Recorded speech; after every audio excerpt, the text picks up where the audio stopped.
Okay, it's recording.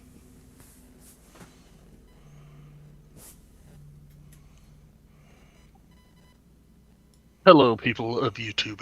We've had a few sessions of no recording, so I am going to go over the story progression just so that we have it on the recording. Kythorn 9, as the Sun Chasers woke up in a cozy inn somewhere beneath the massive roots of the great oak, they realized it had been a long while since they had this cozy of a night. Warmth of the hearth kept keeping the place significantly warmer than they were used to, despite the now cold temperatures outside. They headed out of the rooted cellar for a quick breakfast, overhearing random conversations about wondering how the Grove of Kuldahar will take care of the additional 450 plus people that came in yesterday, questioning what went wrong with the magic yesterday and how that freak snowstorm hit in the area of the magical Great Oak. After breakfast, the group headed over to the council chambers to speak with Isolor, Claudette asking about a dragon in a cave near town, as well as where Erlise could have learned frost-based spells and about the frost maiden in general. Isolor explained that although Erlise hid her faith very well from the other druids of the grove, all druids are welcome at Kildahar. Many are from differing circles, many worship different deities. Erlise was a trusted member of the council, so it's very concerning that Oral had somehow gotten her nails into Erlise, but she has no clue where specifically or when it might have happened. As to the dragon, it is called Kershakara, and it is a friend of one of the temporary residents of Kuldahar. His name is E, and you could find him at his home at the bottom of the path from the Great Oak. You headed down to see this E and found it by a beautiful drawing that was signed by what looked like a child. Uh, and at the bottom of it, it said ELRO.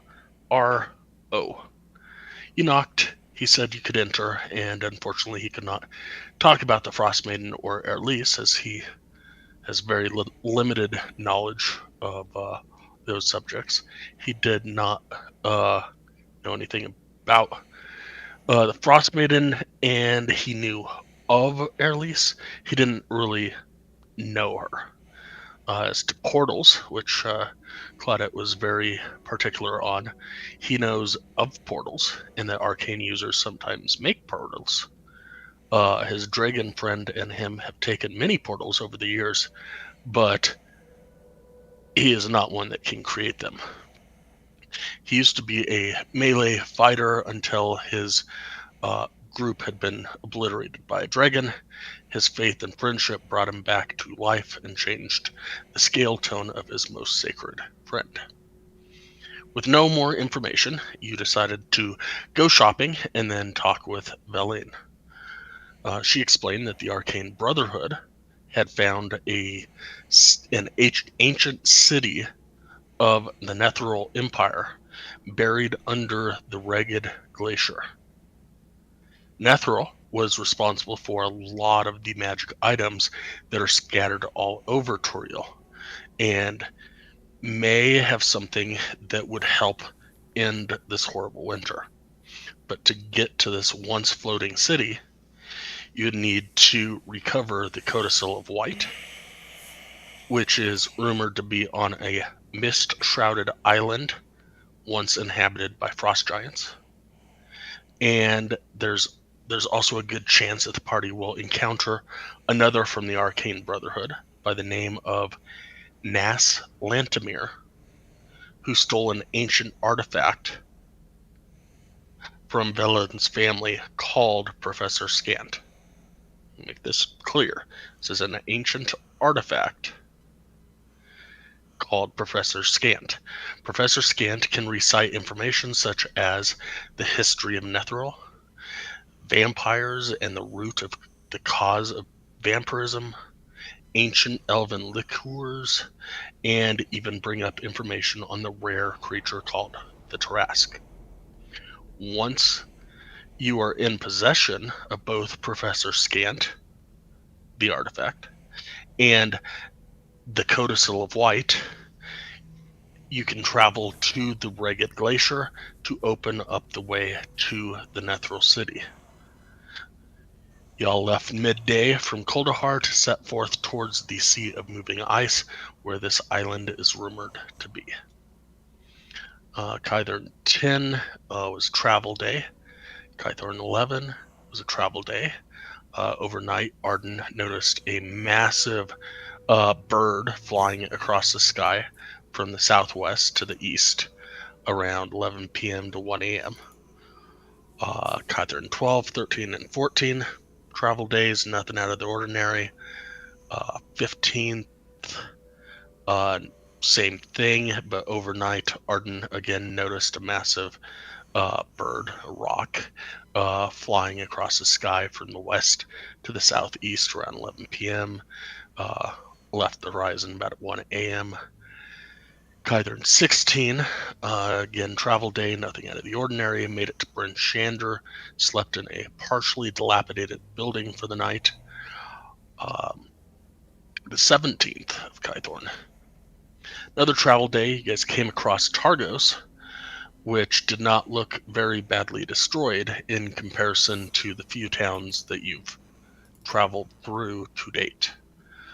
You entered the town, and there were a few buildings that had been burnt to the ground, but the majority were still standing. You traveled to the town hall, where you met Captain Scath, the militia leader, who explained that Nerth had friends in high places, which helped protect Targos. Claudette mentioned if they had refugees, they could hold up at Kuldahar, and Scath kind of scoffed at that, saying, "So that's where all those runts ran off to. Nerth will love to hear that." After leaving Targos, y'all traveled through Bremen, which was 100% destroyed, no buildings left standing, and a few miles later, you stopped for the night. Kythorn 18, again, travel day, nothing out of the ordinary. Overnight, Arden noticed this time around 10 p.m. till about 12 a.m., going from northwest to northeast, a giant bird, same probably rock that he had seen previous.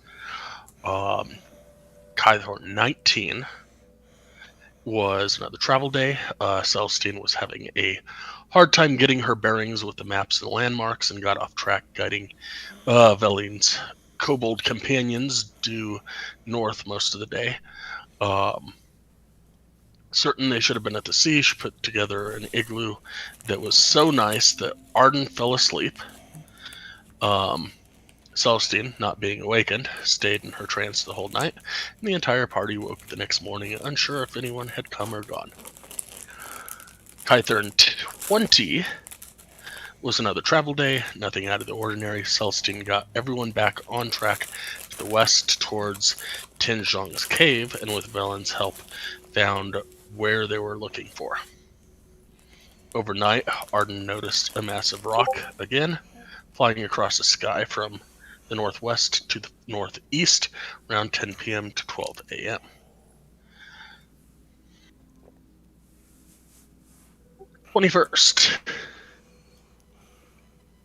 Oh wow, 21st is a lot. Y'all woke up. Velen mentioned one of the last things that Professor Scant, the artifact, had said before it was taken from her, is that there is a Verbeeg by the name of Tinjong near the Sea of Moving Ice northwest of Bremen that would know of how to get to the mist-shrouded island that contained the Codicil of White. Velen is sure that the orb will most likely be there, as well as Nas Lantimir had stolen the orb, known as Professor Scant, and was also in search of the codicil. At the mention of the name Tinjong, Ilikin remembered that she was the person that helped your group out with escaping from the White Worm after you had stolen all of its treasure on the pirate ship known as the Dark Duchess. With your guidance, Tinjong was easily located. After some back and forth with Tinjong, first asking where the items were, which she had never heard of either of them, and then asking about the Mistshrouded Island that you needed to go to, Tinjong stated that there was a great beast about a mile to the east that would be able to help you get to the island of Solstice. The first time you've heard the island's name. They would need to call him by ringing the bell, but it would be in your best interest to provide a generous offering to the beast by the name of Angajuk, which Celestine recognized the name in Druidic as meaning brother of Enga, if the group would like him to help them. So after asking Tinjong if they could take her fishing gear, which she naturally said no, not sure whether or not you would return it, the party headed out to the east in search of water to fish from. After about an hour, you came across an area of shore that was not iced over, that you could fish from. Noah took out his fishing pole, as Ilikin and Claudette tried to rig up their weapons with rope and a mithril fishing hook in hopes of catching some fish. This was not something that Claudette excelled at very well. Between the three of them, nobody, by the way, using the other fishing pole that the party has. Over the course of 5 hours, they were able to collect 45 medium-sized fish in hopes to offer to the beast. Y'all then headed further to the east to where Angajuk's bell was located.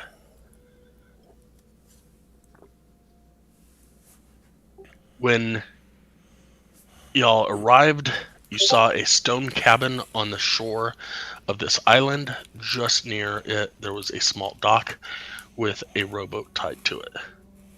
The rowboat was also stuck in the ice, which had frozen most of the sea around this island.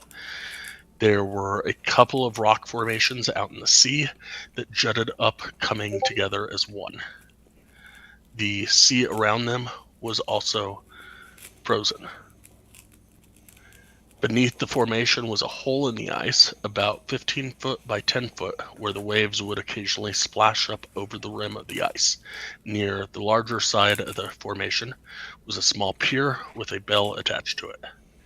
Eventually, Ilikin and Claudette, with the others in tow, tied to each other by the way of a rope, made it to the pier and rang the bell in hopes to call Angajuk to them.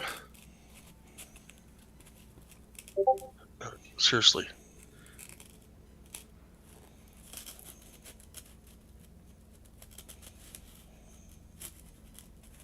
Alright.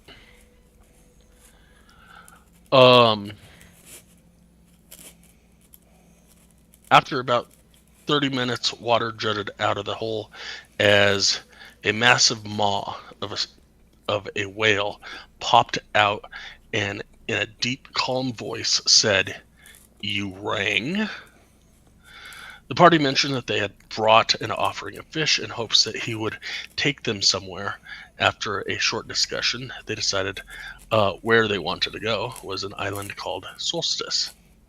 Ilikin tried to persuade the whale, but ended up insulting him. Luckily, Celestine was able to step in and whisper something to Angajuk and Sylvan, and he decided to stay and help the Sun Chasers out. He explained that it would take 3 of what they called days to get there, and that due to the pressure of the water, it would not be in their best interest to sleep below the surface. So he would let them off every evening, pick them up in the morning to continue their journey. Shortly after, he backed up splashing back under the water and allowing a boat to come into view, allowing the entire party, minus the kobolds and the sleds, to pile into the boat. After y'all gave him the signal to leave, the boat began to sink lower and lower into the frigid water until, as the water was about to pour over the edge, a bubble formed, encapsulating the group inside, keeping them both warm as well as dry and breathing. After about 2 hours and 45 minutes, Angajuk resurfaced as the whale's blowhole emptied, shooting water all over the bubble, which just rolled off the bubble. Then he sucked in what you could imagine would be the frigid air above. About 15 minutes later, the whale submerged under the water again. As you traveled downwards, you saw a landscape of extravagant, inverted blue mountains that shifted with the waves. Its range was slightly glowing under the light from the moonlight above the surface against the dark abyss below. As you further descended into the depths, you passed ancient shipwrecks as a sperm whale delicately wove between masts that seemed frozen in time. The skeletal frames of the ships were drawing curious schools of fish towards them. But before one of the schools could get there, a giant moray eel squished in and gulped half the school, scattering the rest of the school in every direction. 5 headed towards the bubble, entering it, and falling straight down to the floor of the boat, flapping around with no water to swim in, suffocating shortly thereafter as Illiken scooped them up. As the moray eel made a giant loop with the party in its sight, the sun chasers watched in horror as a giant shark swam in fast, biting down hard, crushing the eel. As the shark started to swim off with its dinner, a massive tentacle from somewhere further in the darkness below slithered up, wrapping around the shark and yanked it down. As y'all witnessed this, Velen started to freak out, yelling that Angajuk was too deep. He's not supposed to carry passengers this far down out of the ice floes. Illiken, listening intently, heard a soft song through the whoosh of the waters, and looking out could barely see 3 figures that were swimming along the side of Angajuk as he swam further and further down towards the abyss below. Claudette recognized the sea folk as Marrow, who she had encountered years ago in her travels on the seas. Soon after, the group started to fend off the Marrow songstresses, and as one died and one was near death, the third decided to book it. Just before it got out of the sightlines of the party, Oral's magical ice struck the Marrow, causing it to instantly freeze into a cube of ice that quickly started floating through the sea to the surface. It looked like these Marrow were blessed by the Frost Maiden to send the group to their deaths. Angajuk was super thankful that you were with him as he exclaimed, although he does not wish to die, it would be much worse being slowly crushed by the pressures of the extreme deep water. These sun chasers have seemingly found a new friend. The rest of the day was uneventful as Angajuk stayed closer to the islands and icebergs, where the party was able to see ethereal sea anemones, alien-like sea cucumbers, and resilient krill. These creatures had evolved to thrive in the extreme cold, showcasing a remarkable adaptation to their surroundings. As the day came to an end, Angajuk surfaced and thanked you again, and said, "Under the water, your minds will suffer if sleeping, and I cannot stay above water too long, lest the flying pet of Oral comes to seek me out. I will be back in the morning to pick you up and continue your journey." As the bubble withdrew on the surface, y'all dismounted the sperm whale and found a cozy, if windy, place for the night. Claudette noticed a huge creature off towards the north fly off at the beginning of her watch and decided it must be the white worm you have encountered many times before. It definitely had the wingspan for that to make sense. She mentioned it to Nowhere, who mentioned to Arden when he was awoken for watch. Arden noticed about halfway through his watch a massive bird, possibly the Rock, flying about 120 feet overhead of the group, flying northwest towards the direction the party was currently headed.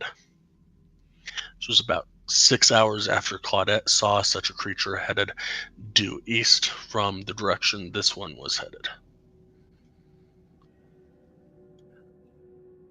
Next morning, Kythorn 22, as promised, the sperm whale surfaced as the group was ready to go, allowing them to climb onto his back into the boat. As happened the day prior, as he started to sink into the water, the bubble formed around the boat again. As you floated through the upper depths of the sea, the sun chasers were surrounded by a mesmerizing display of bioluminescent organisms, unique iridescent jellyfish, and phosphorescent algae, which created an ethereal glow, casting an eerie yet beautiful light that illuminated the underwater world. On the third dive of the day, Angajuk took you to a long abandoned storm giant's castle that towered above the seafloor. Gliding through the water in between the ramparts, the party was close enough to truly appreciate the immensity of the structure. The castle walls and spires towered over them, making the sperm whale seem small. And each member of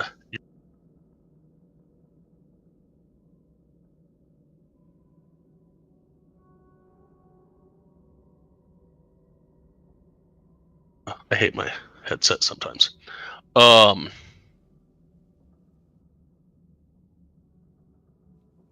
right, where was I? Whale seemed small, and each member of the assembly seemed almost as small as ants in comparison. Any meaningful search of a castle of this size while underwater would be unpractical based on the time constraints that Angajuk had while underwater. As he surfaced, the party was met by 3 merfolk that greeted Angajuk. It is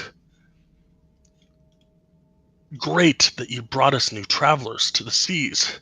It has been ages since we have seen you, they looked to the party. Have you any trinkets from the surface that you no longer need? For the right trinkets, we would give a magical conch to help you in your travels. Again, at the end of the day, Angajuk bade the sun chasers farewell at the surface, mentioning that Angus stayed here once, and mentioned that there was a cavern further inland on this ice floe that might keep the party somewhat dry and out of the wicked winds of the sea. It's not hard to find. Y'all walked up the hill about 100 feet, and the indentation of the cavern was easily found. You walked down the path that went down into the flow a good 80 feet or so. Majority of the party stopped at the entrance of the cavern, deciding to rest for the night. Arden, however, wanted to see how far back this cavern went, and as such, we pick it up with the new session in combat with some shark-like humanoids that were guarding the temple.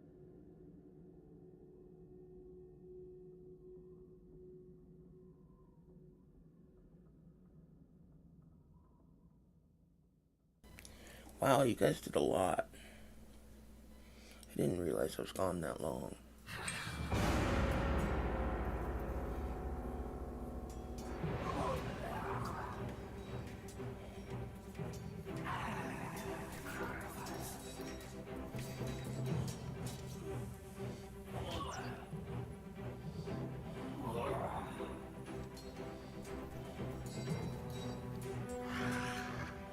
So with that, we are at the top of the round with nowhere.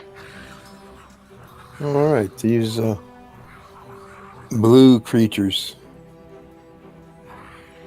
to the south of me. What are they? They're blue creatures. Oh, okay. And yes, are they members of the Mer people or something else?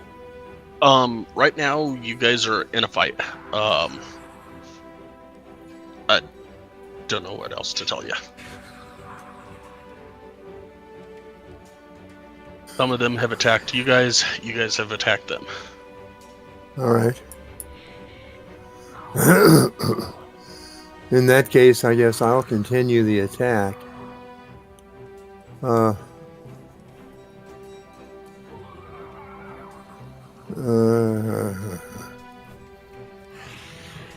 Let's see. I'm going to use my bow of swiftness.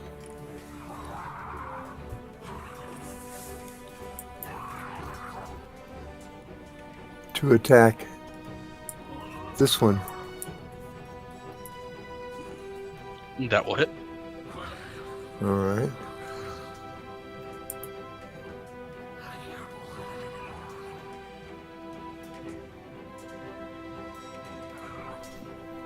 And let's do it again.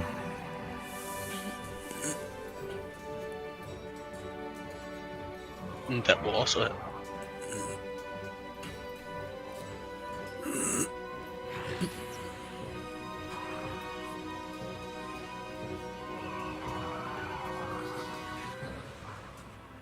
And I'm going to move a little bit closer.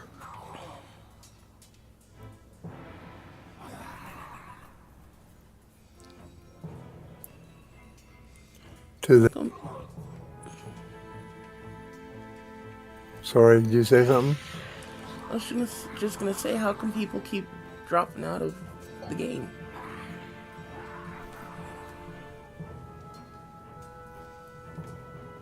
I don't know. From what I can see, we've lost, what, 3? Yeah.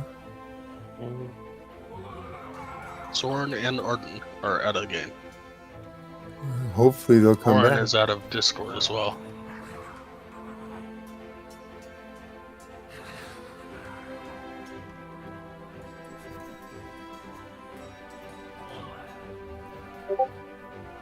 All right, well, that's the end of my turn.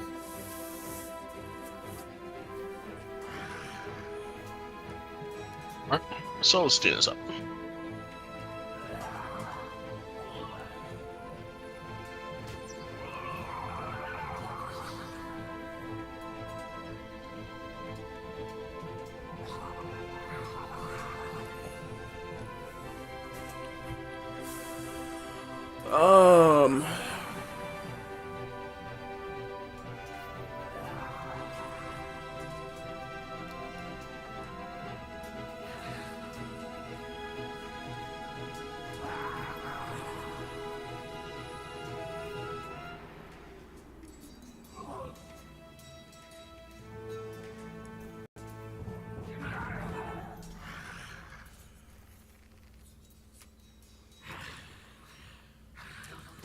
Okay, I'll move there.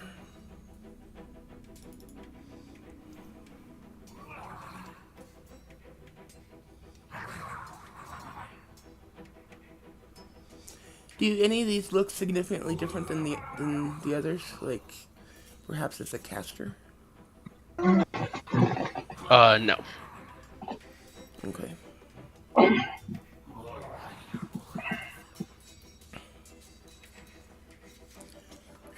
They are all, let me...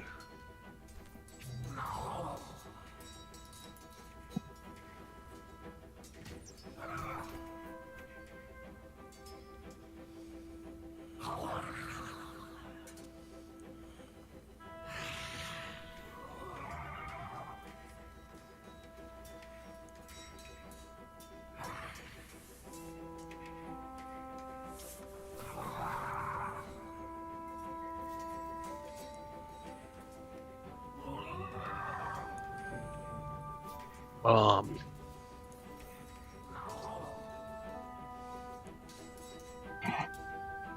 damn it.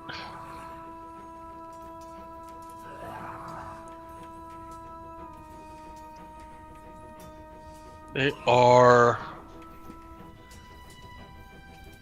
each carrying a warhammer. Gotcha.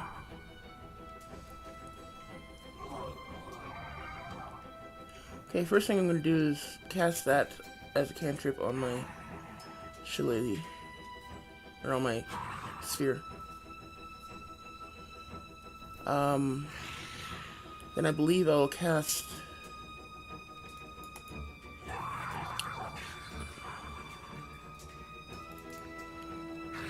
I'm going to cast Guiding Scar on this one.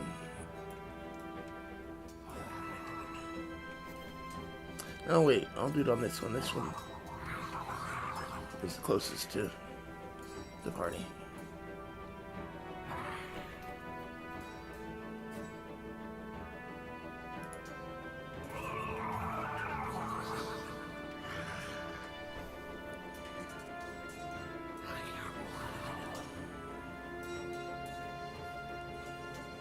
Is the 17 hit?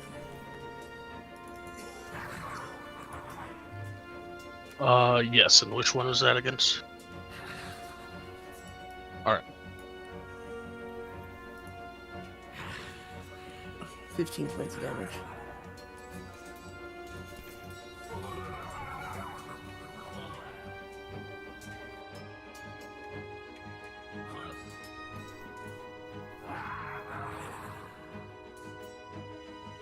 And the next attacker against it has advantage. And that's it for me.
This guy is going to come up and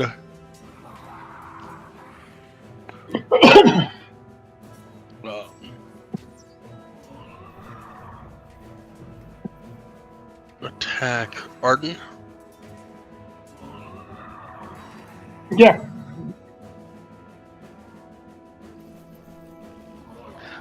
16 hit. No.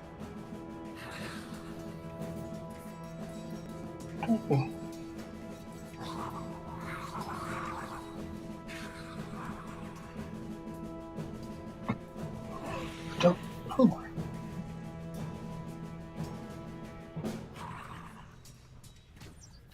This one will come up and attack Soren.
Villain will take out her wand and shoot.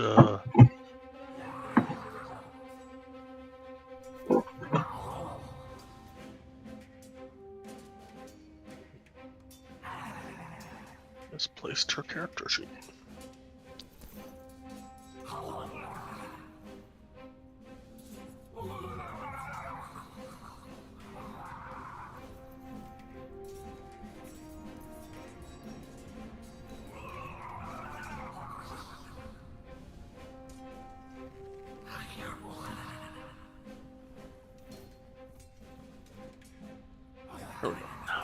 She will take out her wand and shoot magic missiles at the guy in front of Arden.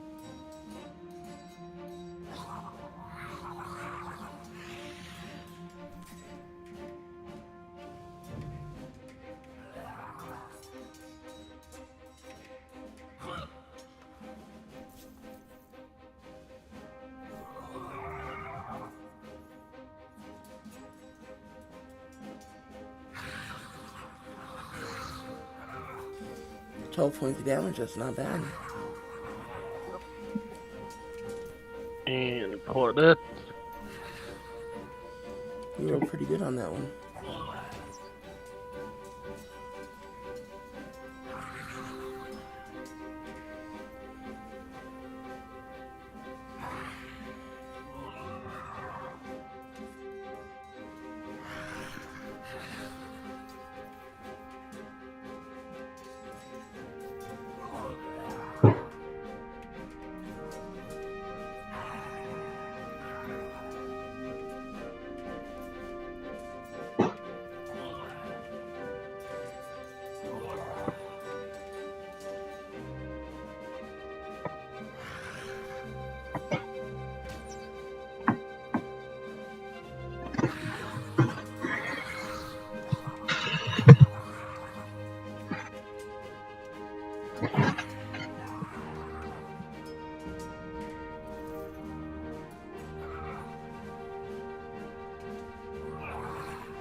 Her second one will kill that guy.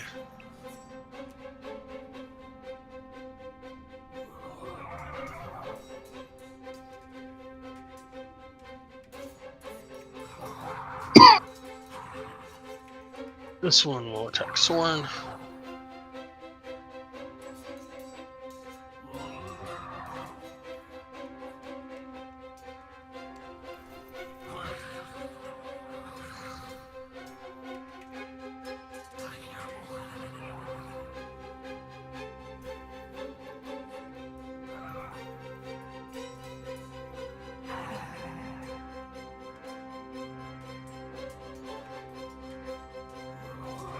And Arden, you're up. I'll attack this one that's right in front of me. Okay.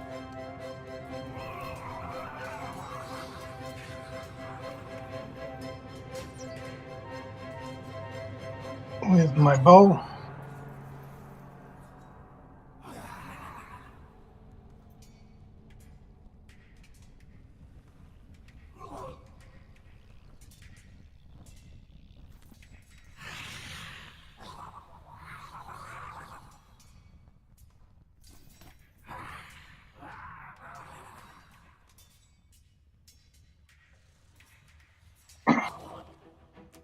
Assuming that hits. Yes, that'll hit.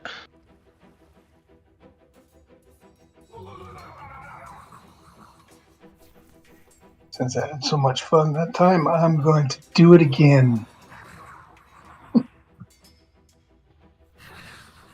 Oh, That'll hit as well.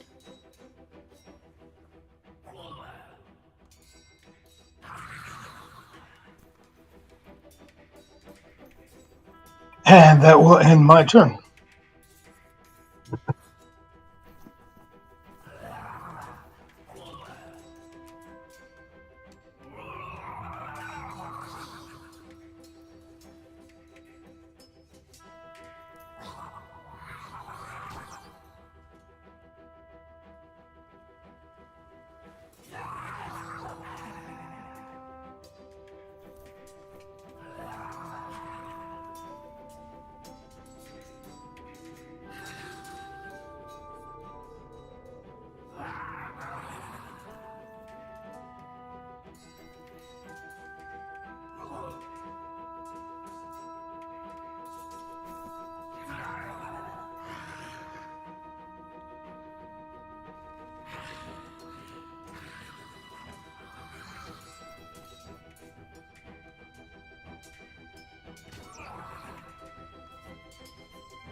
All right.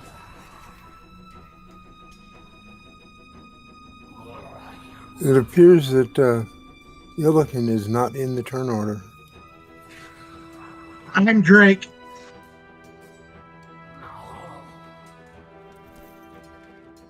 Oh, Oh, you clicked on Drake's token instead of your own? Oops.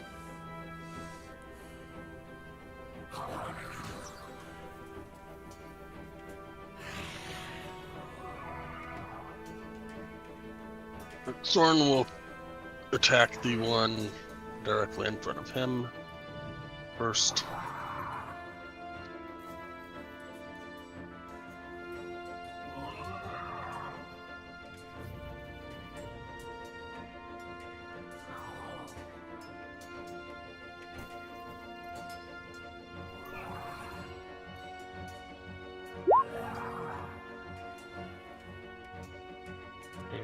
Hit with an 18 with advantage.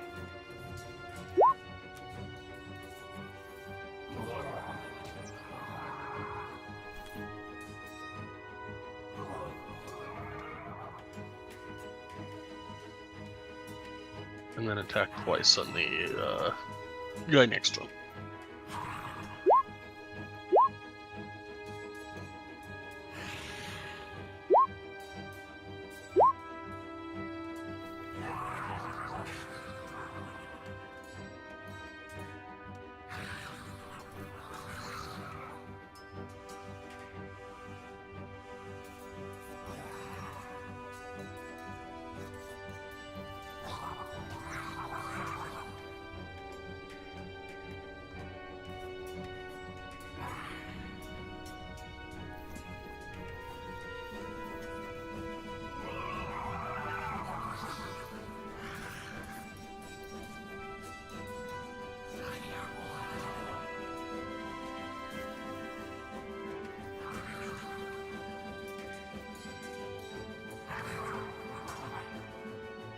Refreshing, one moment.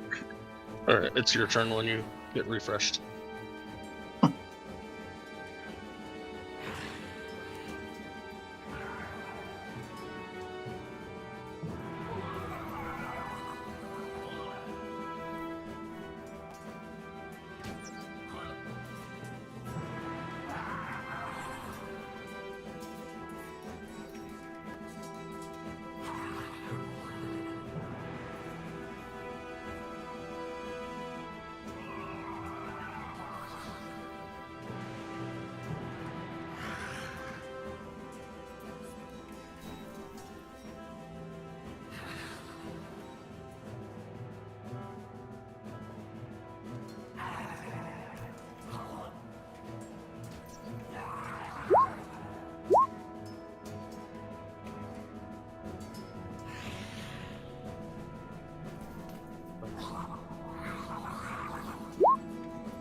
15 will hit.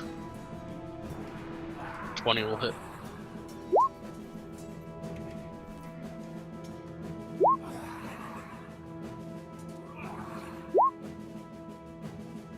Does the bite hit?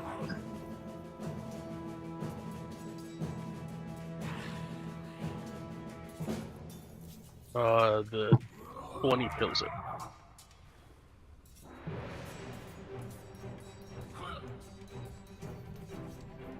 That's be my turn.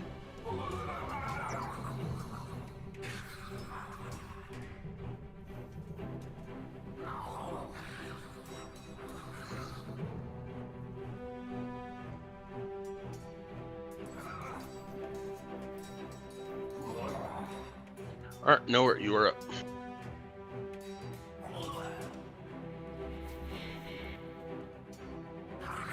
All right.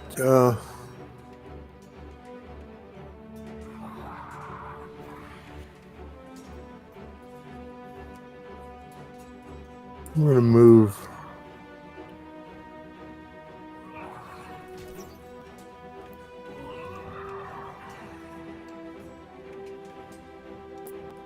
to there.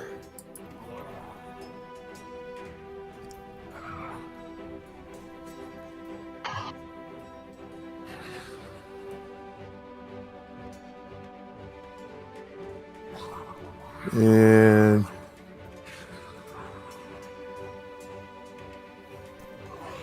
I'm going to shoot my bow of swiftness at this one.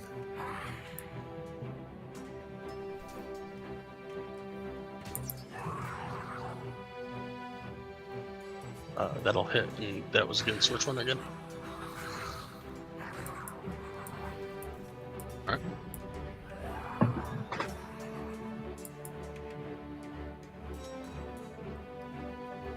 And once again.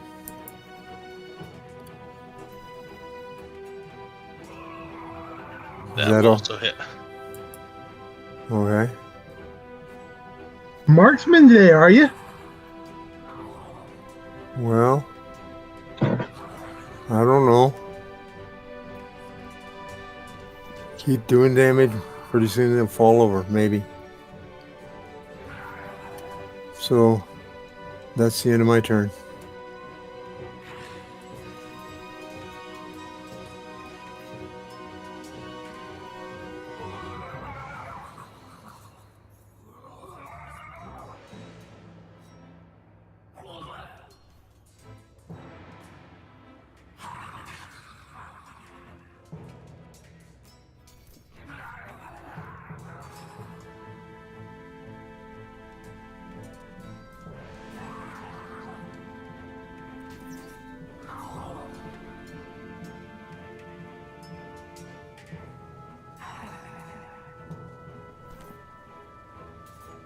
Alright, Celestine, you are up.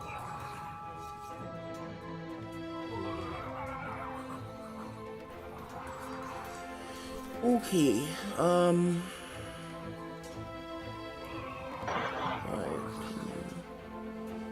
15, 20.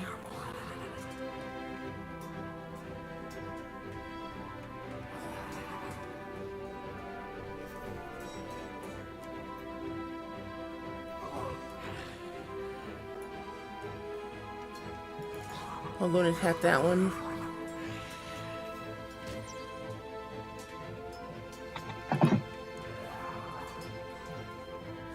That'll hit.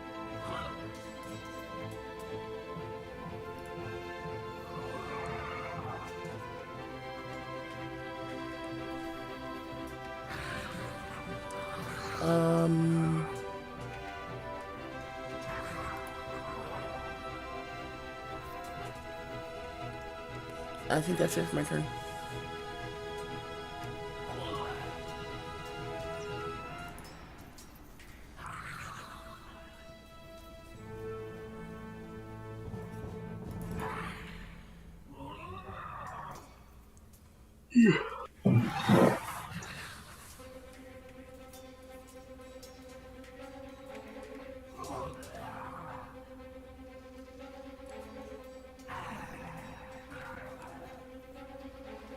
Right, seeing you pop out of there, we'll come up here and attack Celestine.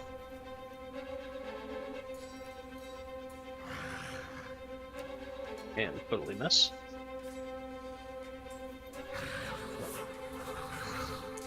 She will parry one with her spear and block the other with her shield.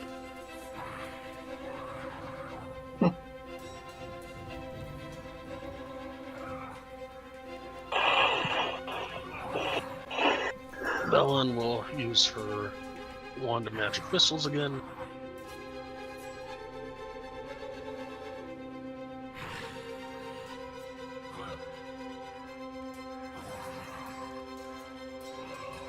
The only one she can see, which is to the right of Celestine.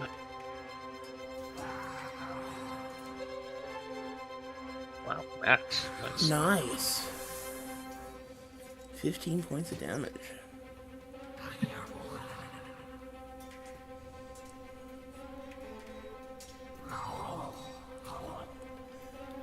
Very seldom do you see him roll max.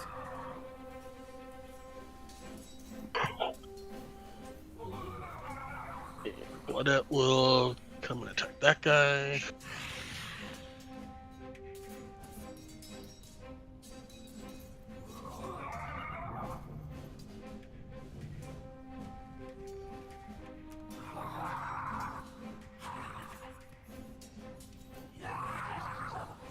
And Arden, you're up.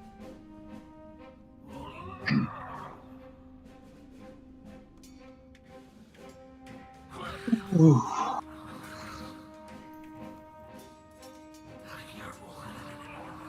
I'm going to take the guy that's way down here.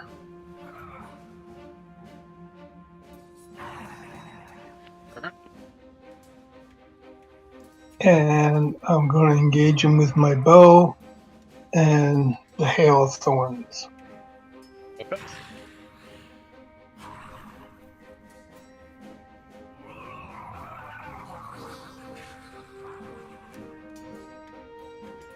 That definitely hits.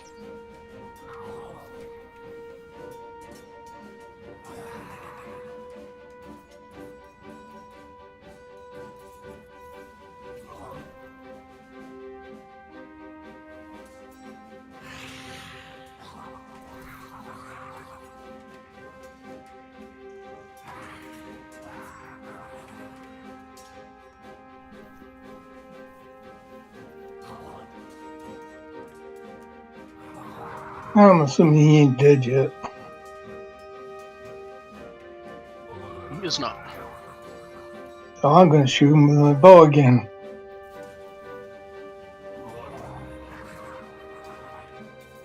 Wow, dude. Upset much? Holy shit.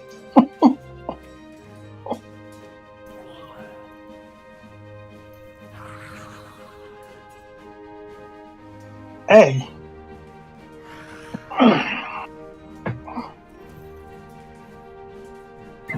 That tried to kill me. I didn't like that.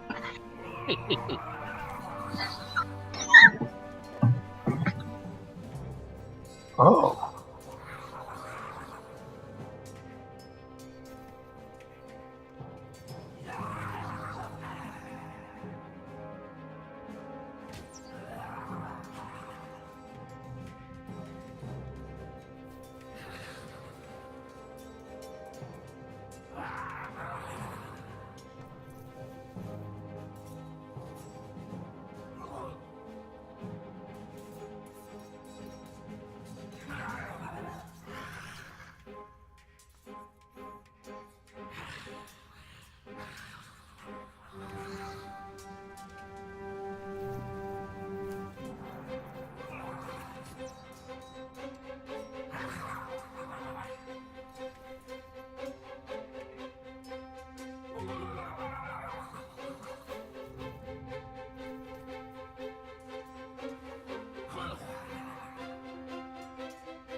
Roll me 4d10.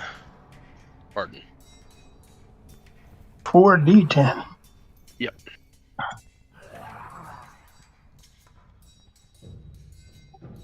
Two d10 for each of the two moonbeams that hit. Okay.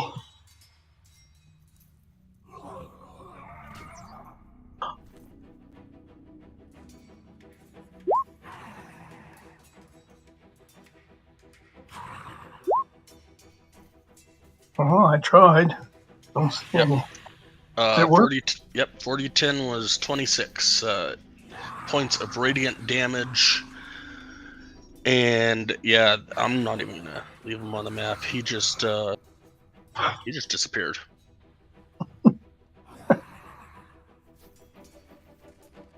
Okay, so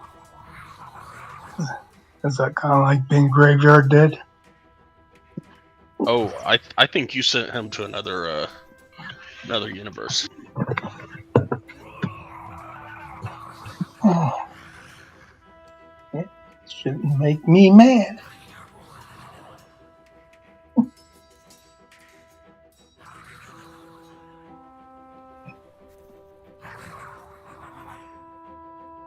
Alrighty. Oh, that ends my turn, by the way.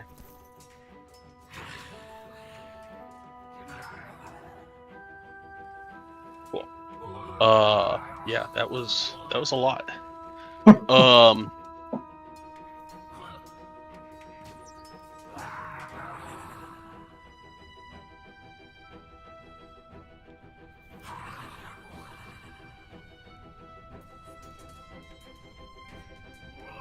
Thorn will come down and attack the guy left of Celestine.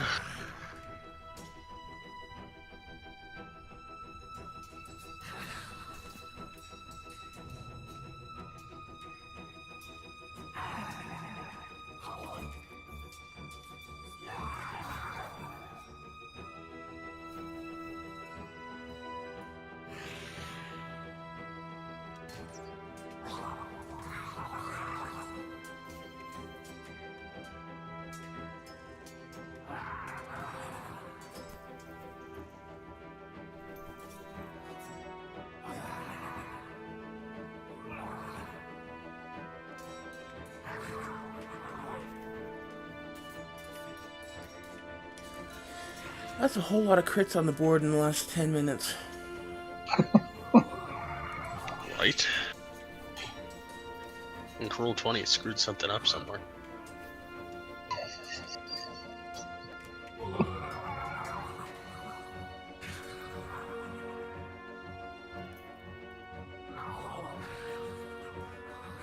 I mean, technically, every attack roll in the last 10 minutes has been a crit. Or has had a crit. That's crazy.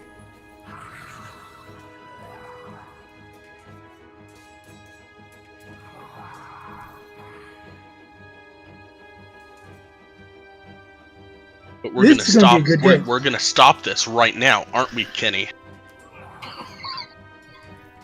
It's your turn. Jim Kenny.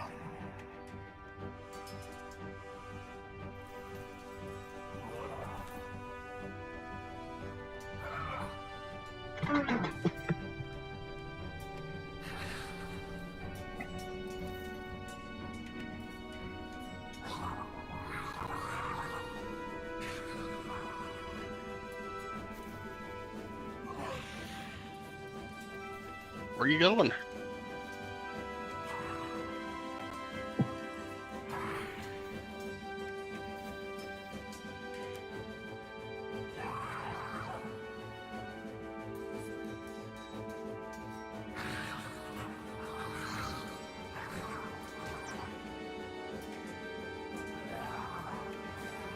All of them hit.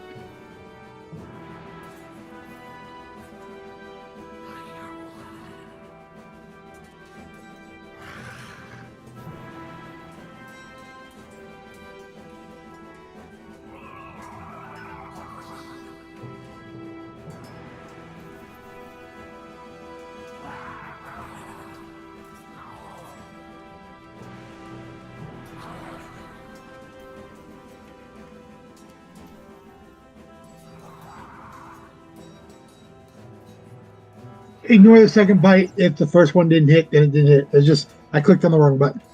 No, it hit. 20 hits.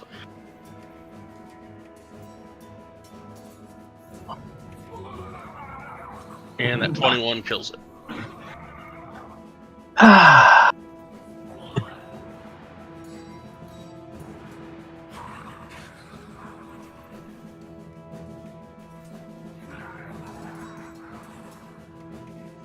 That's my turn.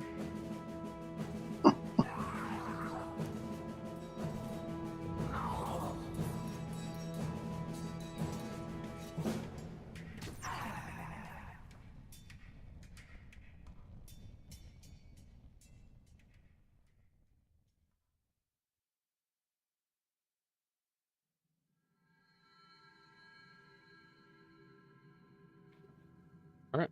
So now that y'all are down here, almost 50 feet below the surface lies a partially buried stone structure in the eastern side of a rocky mound. Four-sided pyramidal roof can be seen above the debris in the middle of the structure. A natural cave entrance appears to have led inward on the northeast side, which is how you got here.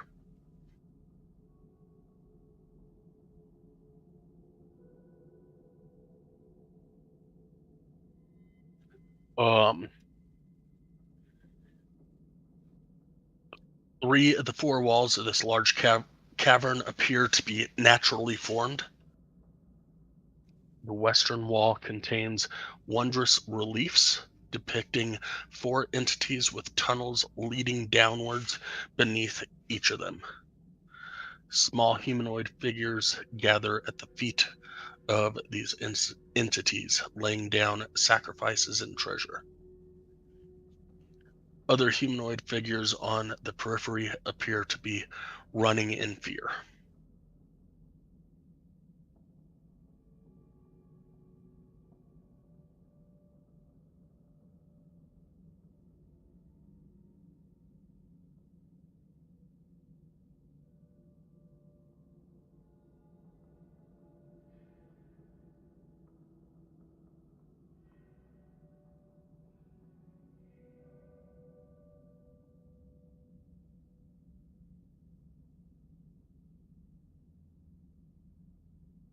I'm gonna look around.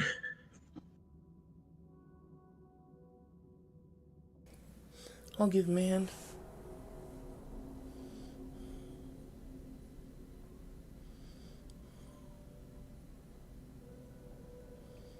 Give me, what are you looking for?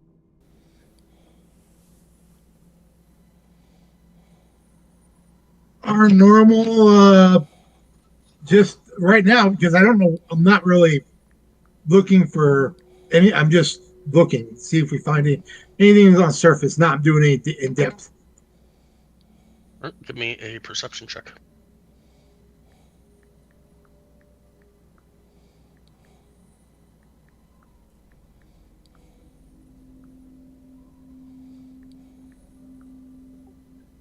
With Celsian's help, there's the humid, or the air down here is extremely humid.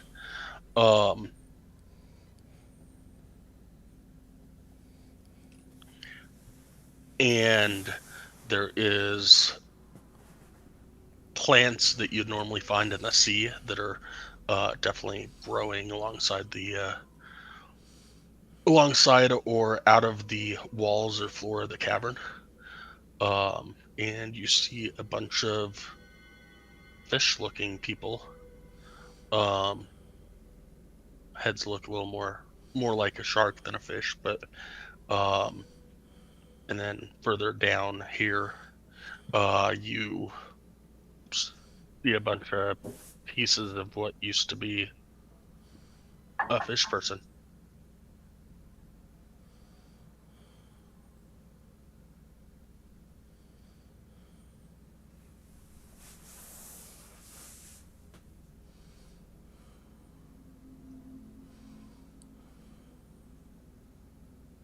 Okay. Fish person's alive, or just the dead fish person? All the fish people you killed. And the one that's further down south, Arden took from full health to parts and pieces inside 6 seconds.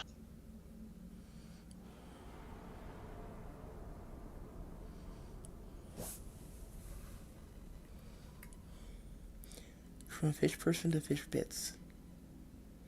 Yes, definitely. Okay, all the stuff that is edible, I'll feed to my drake.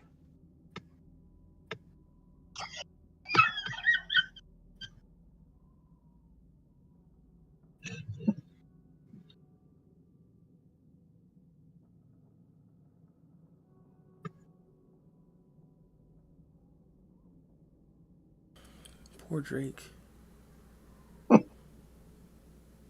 Right.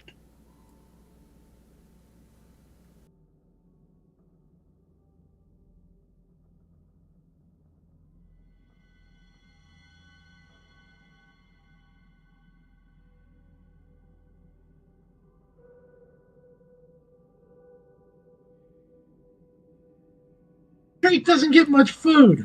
I look around and say, "What else do you guys see?" I see the stairwell. If you want to go in there.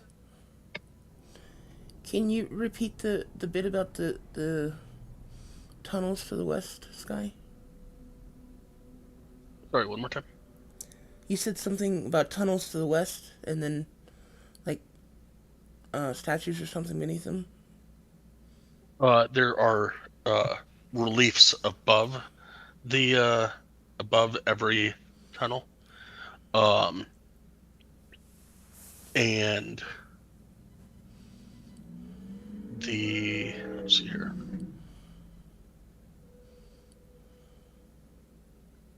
There are 4 entities with tunnels below the entities, leading downward beneath each of them. More like front and center below each of these entities are small humanoid figures gathered at their feet, laying down sacrifices and treasures. Other humanoid figures on the periphery appear to be running in fear.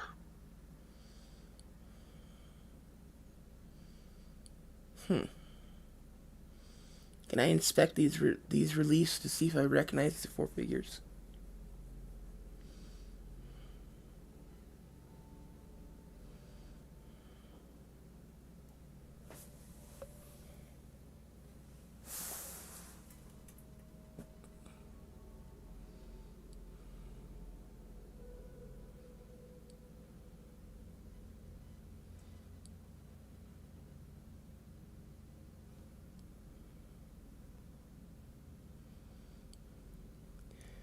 Yay, it's art time.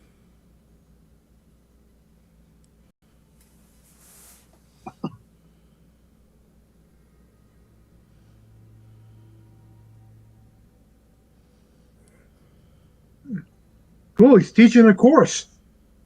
All right. So there's a bunch of like smaller people offering sacrifices below each of these. Mm-hmm. And then other people will go blue, running in fear.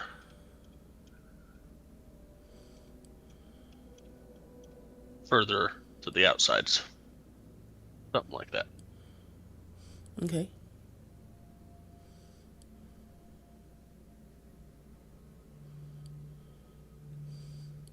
Can I inspect the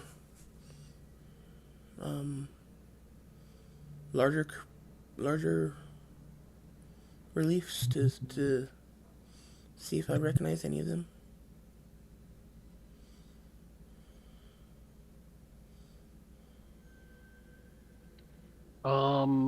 Give me a religion check.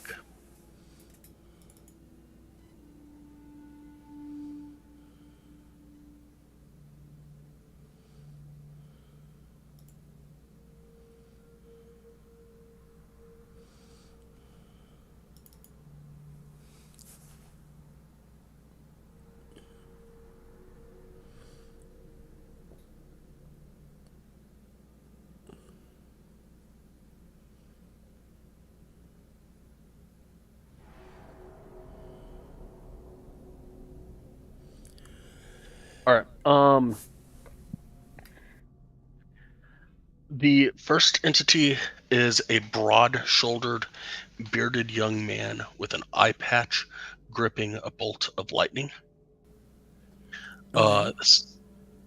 Who you recognize as Jesus. Talos, the Stormlord.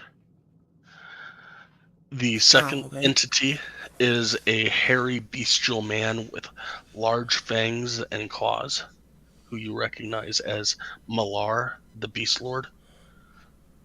The third entity is an illustrious woman surrounded by swirling waves, who you recognize as Umberly, the Queen of the Depths. And the fourth entity is a hunched humanoid with the head of a snowy owl, black talons, cloven hooves, and snowflakes dancing about, which you recognize as Oral, the Frost Maiden.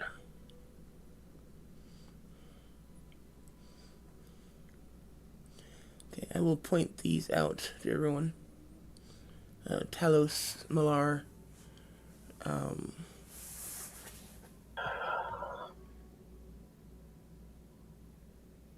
Umberly, and Oral. Since we are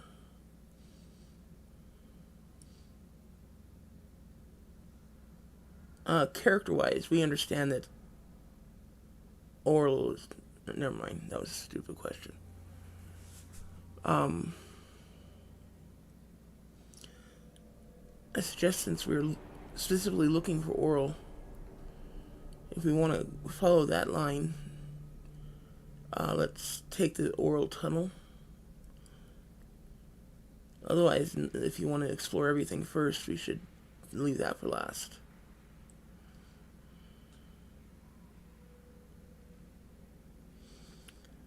So, what would you guys prefer? I say we look for it first, then find the other one. But we are on a time crunch, so we got to go. Are we on a time crunch? I don't know. And you just got here. You've got 4 hours till your normal going to bed time, and Sure. Angajuk will pick you up tomorrow morning.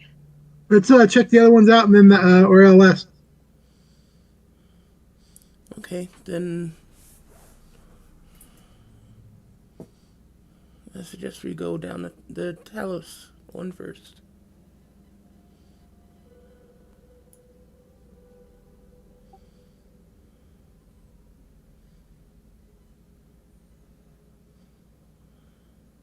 Oh, it's like, Sky?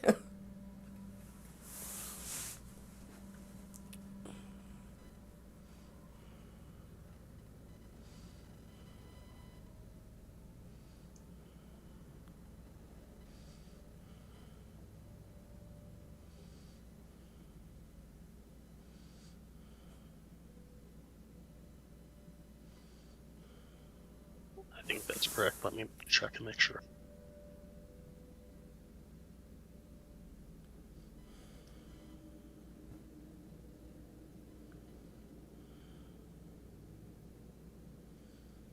Yep, that's correct.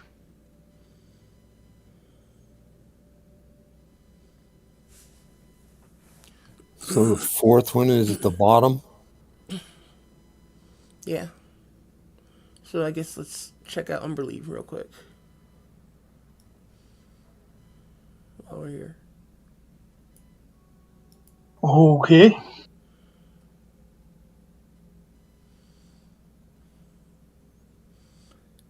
I will go over and pat Illiken on the shoulder and say, "Go ahead, Meat Shield."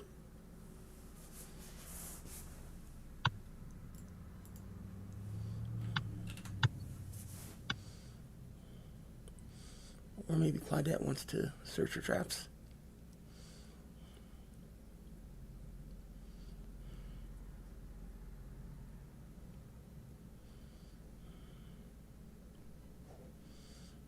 My point is, I don't want to go first.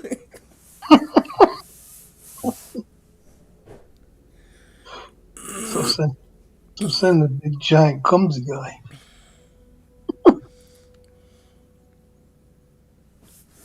I'll be here to back him up.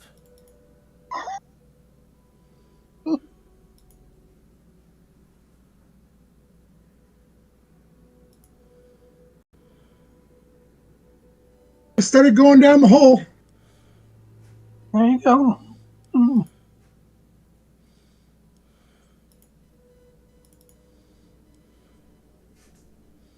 We're pretty much right behind you.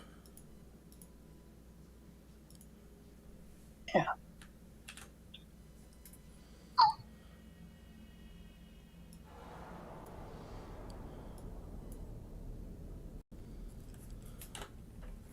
There's a door here.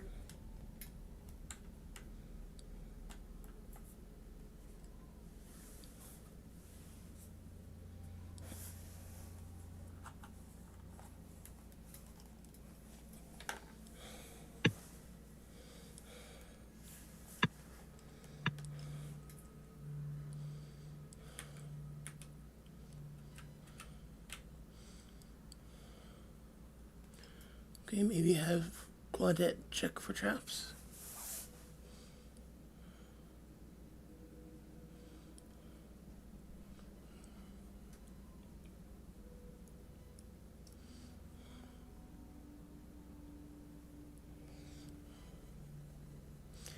I'm curious, Sky, did it not give you Umberly's nickname, or did you just not say it?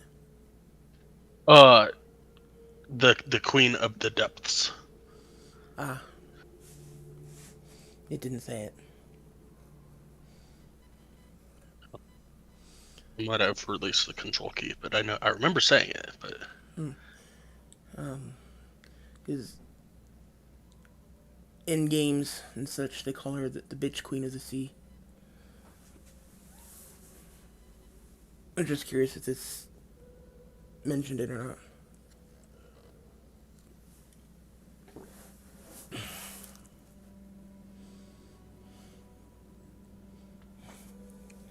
But apparently not. Maybe they're trying to clean up their image. Like getting rid of racism.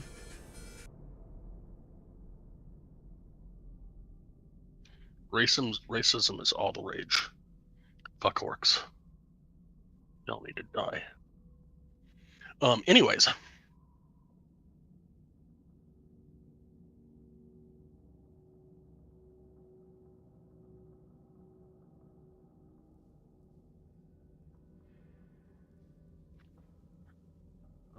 She says that there are no traps on the door.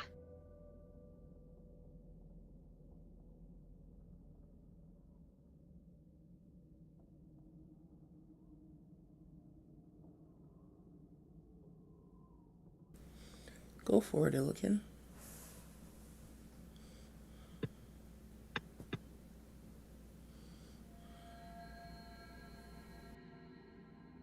We miss you, Claudette. We do.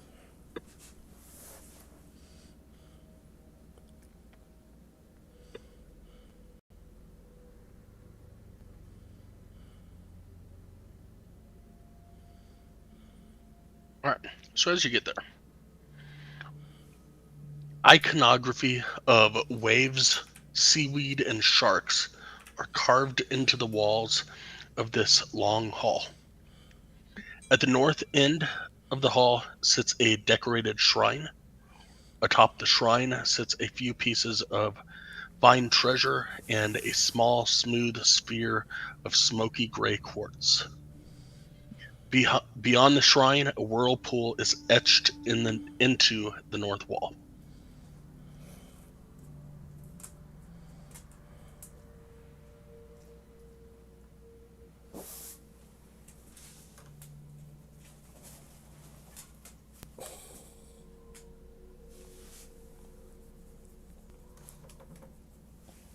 I let everybody. I wave everybody in. Keep an eye on the. Oh, I point out what I see when they come in, though.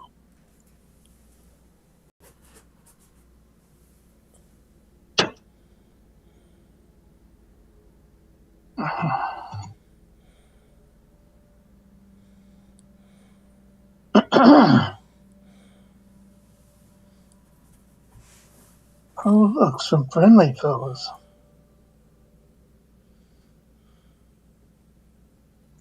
They haven't attacked me yet. Oh. So I said friendly. Not do anything to make them unfriendly.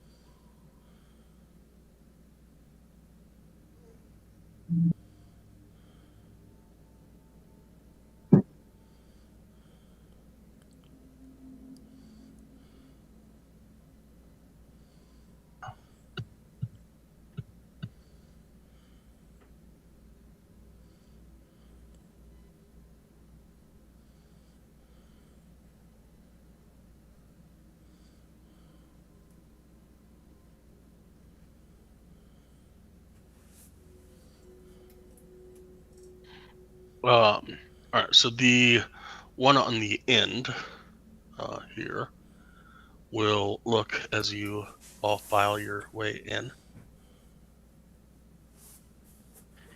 And in a gurgly voice will ask if you are here to worship.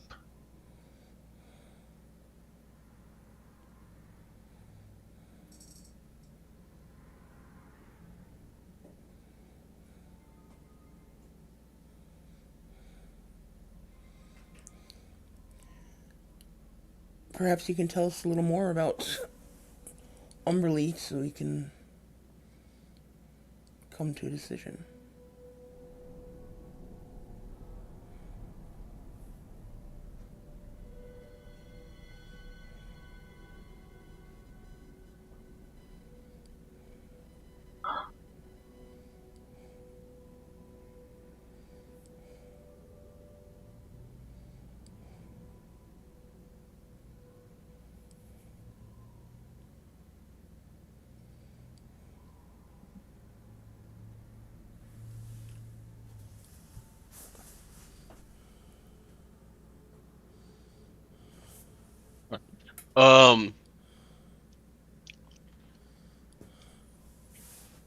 She will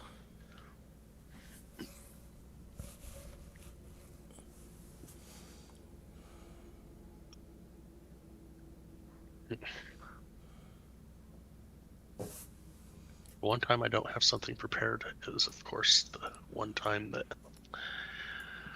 you ask.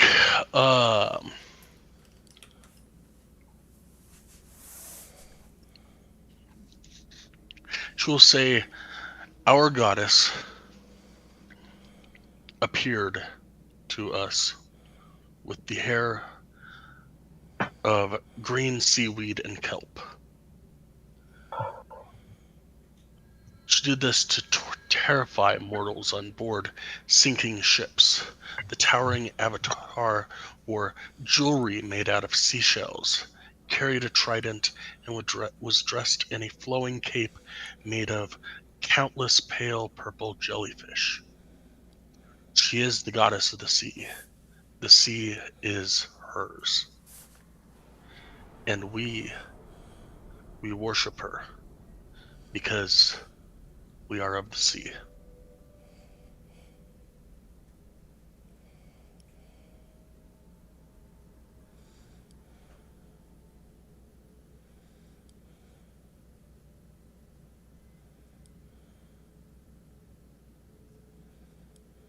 Many come in seeking. Many come seeking her favor, seeking travels upon the seas. She blesses those that are worthy.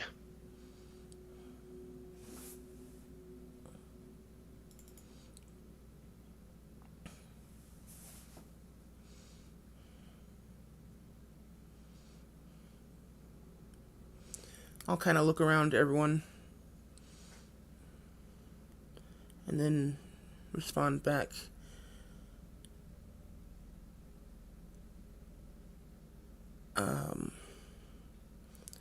I'm afraid I'm not in the market for a new deity. I myself worship Relithil, a goddess of nature. But, and I'll kind of gesture to all the party, say, we are wanting to explore this temple and was hoping for hospitality.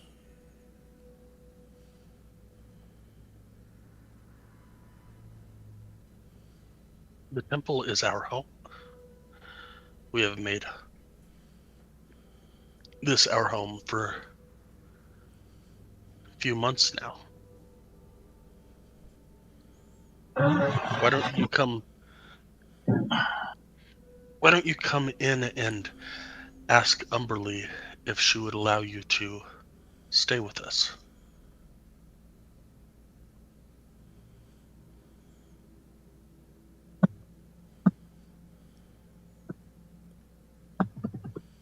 She'll move out of the sight of the altar and kind of motion her hand towards the altar.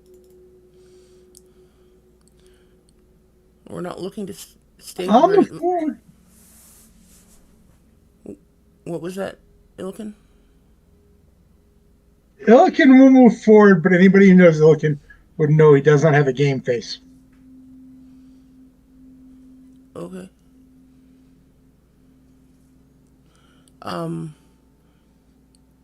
We're not looking to stay very long, just a few hours to explore.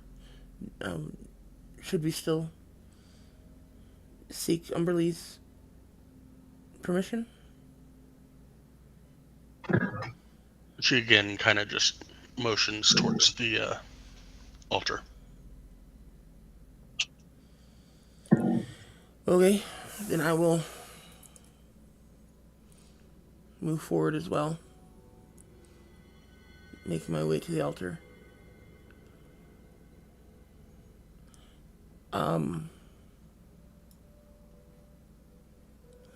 What kinds of things do I see on this altar?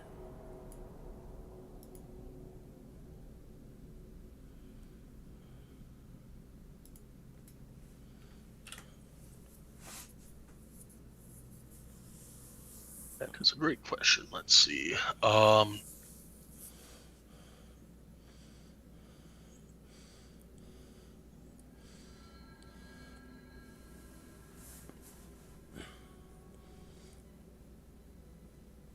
I can elaborate on that if you'd like. So there's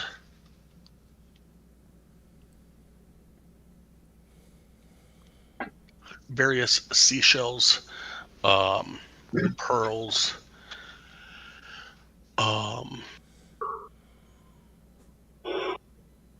there's 4 pearls. One is a black pearl. And a bunch of different seashells, as well as a small sphere of smoky gray quartz.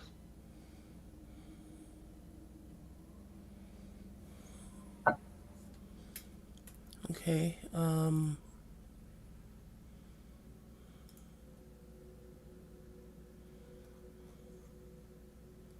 think I have something that might work for this.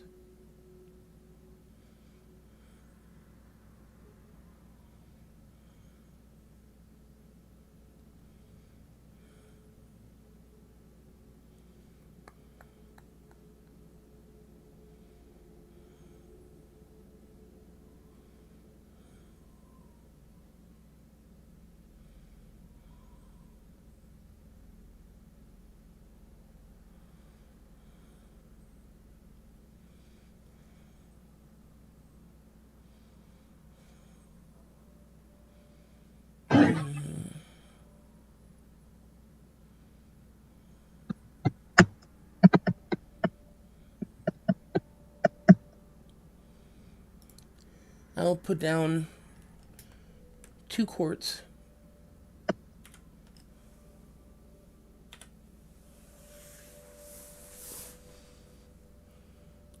And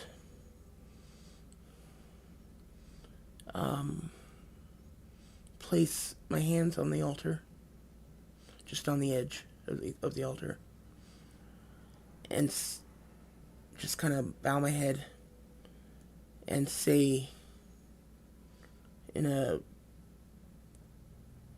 slightly louder voice, Great Umberlee, please allow us passage through your domain as we wish to explore through the temple.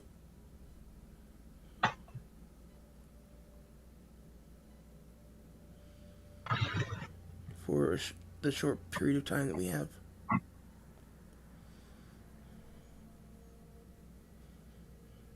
And I'll wait for a response.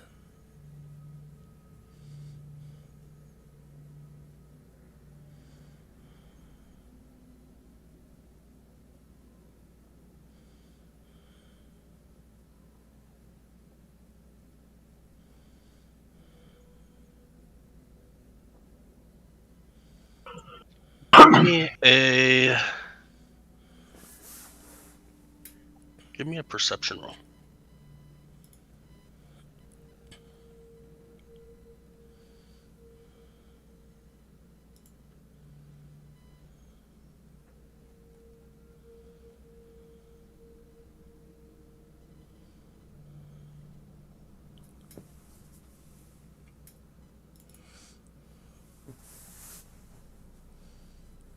As you get done saying this, you notice the high priestess reach out and press a button on this wall. Okay. Everybody roll initiative.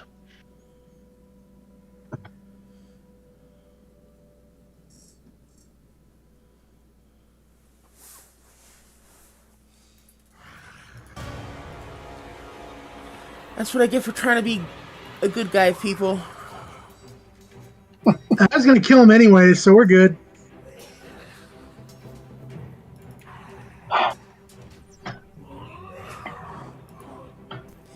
Okay, when I see him push that button, can I do something?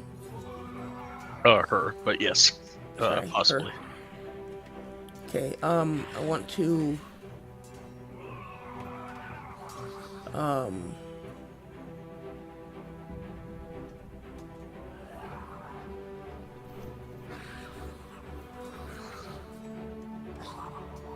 actually, never mind.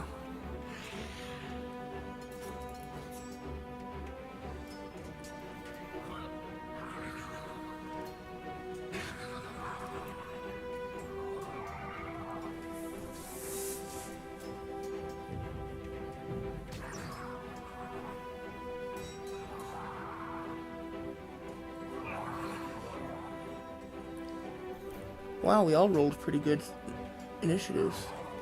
Hmm. Especially Art in there with yet another crit. The force is with me. Apparently.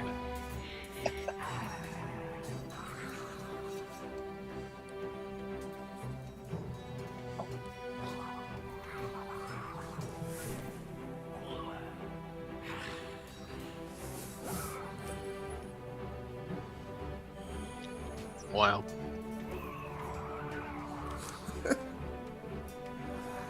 Game is definitely crit happy today.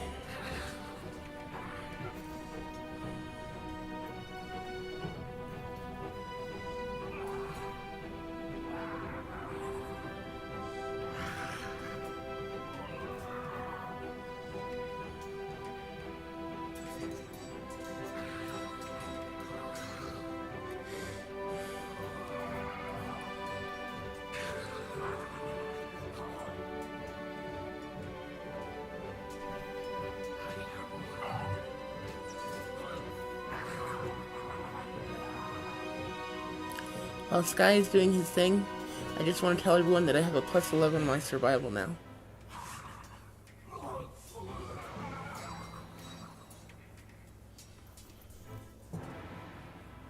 You have a what?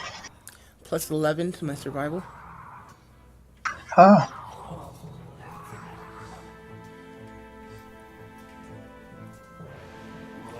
I got expertise in survival when I leveled up. Mm-hmm.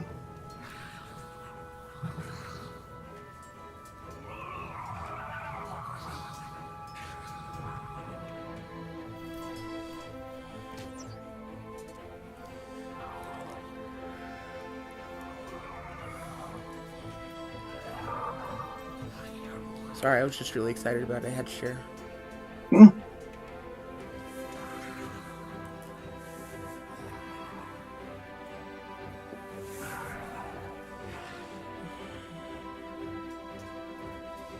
Well, that kind of matches my stealth.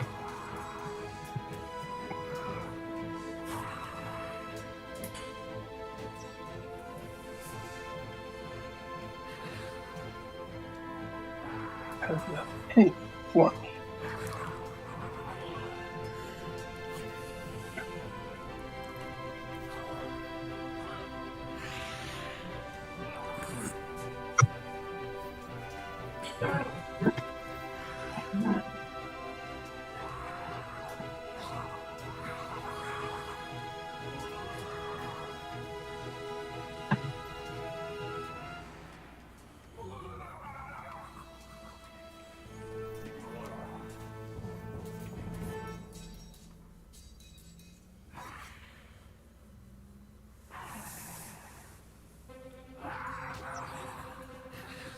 All right, Arden, you're up.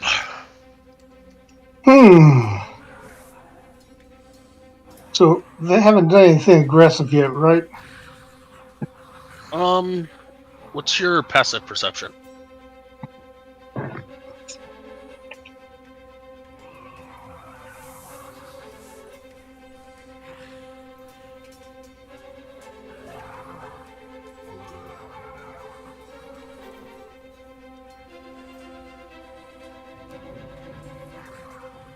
No, not roll perception. What's your passive?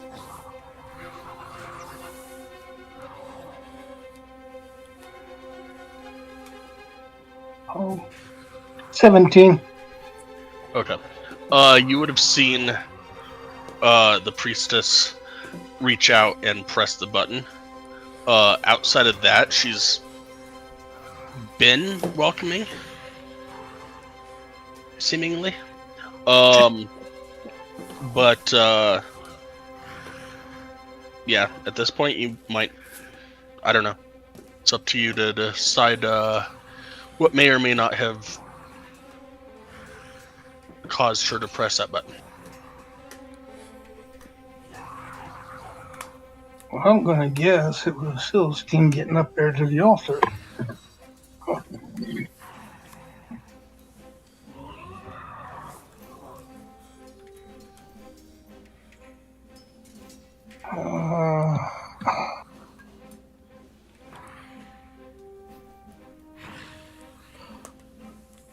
Decisions.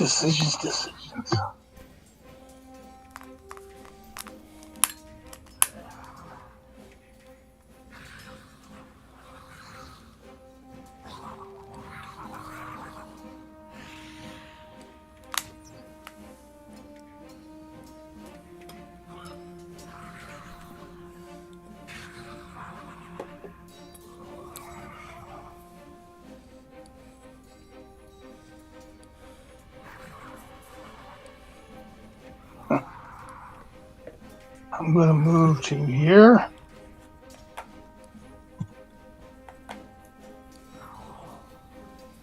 And I'm gonna hold my action. Okay. What would you like to do? What are you holding it for? I'm watching to see if anything aggressive happens of my movement. So if somebody acts aggressively towards one of your party members, you will shoot an arrow at. I'm going to engage the hell out of them. Okay.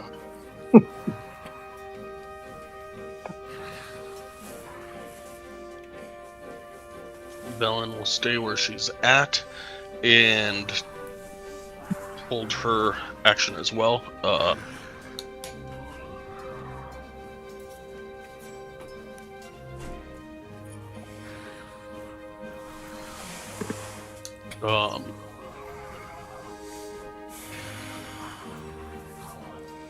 Only one that she can see is this one, so she's going to attack that one if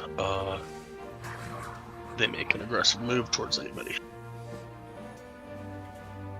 Nowhere, you are up. All right. I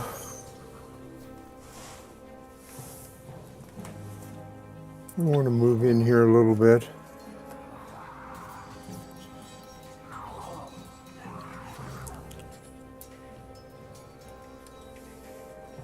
And I too am going to hold my action. Wait for any sort of aggressive move. But if that comes, I'll be using the bow of swiftness. Okay.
All right.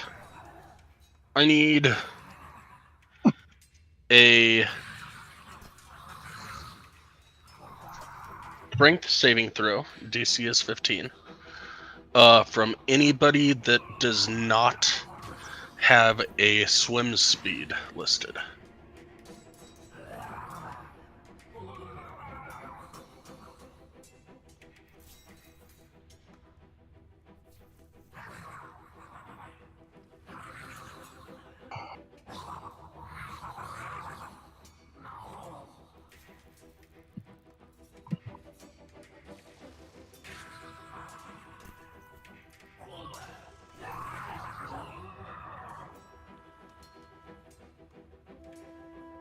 Where would swim scene be? Probably something within your ability list, something probably to do either with your race or your class. I don't think Ranger specifically has one, so it might be with Goliath if you do have one. I don't think any of us have swim speed, actually.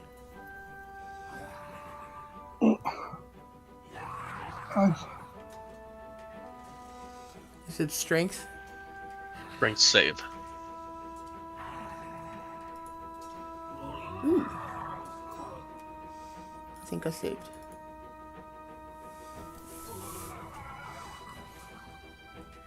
Which is a good thing, considering the whirlpool is literally right in front of me.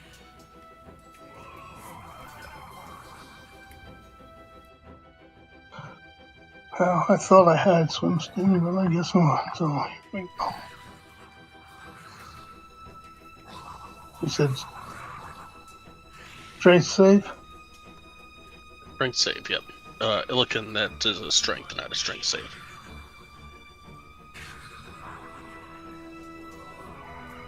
Okay.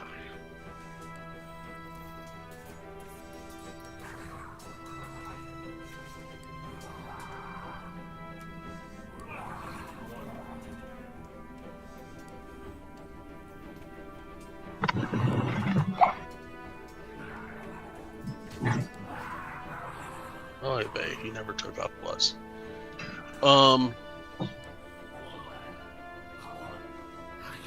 Yes, he did. Is that coming on? That is weird. That's like I have Illican selected, and it keeps making Drake the initiative roller. Weird.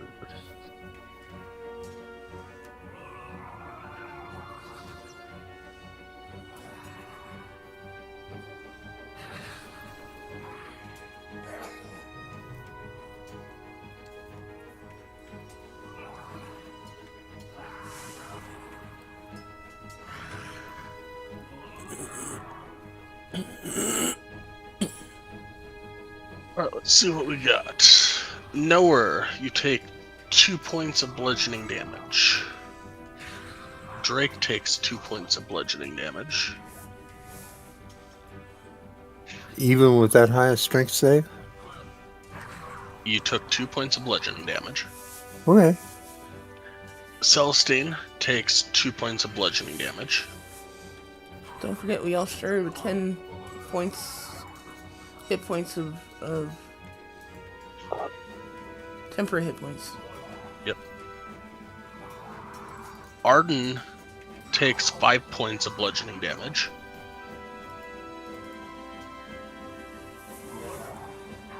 And gets pulled 10 feet closer to the whirlpool. Illican takes 2 points of bludgeoning damage. Claudette. Where did Claudette go? There she is. Takes 2 points of bludgeoning damage. And Soren takes 5 points of bludgeoning damage.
Alright.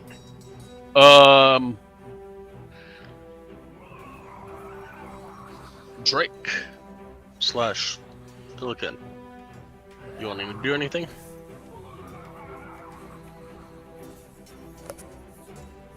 I was attacked by something, everything dies.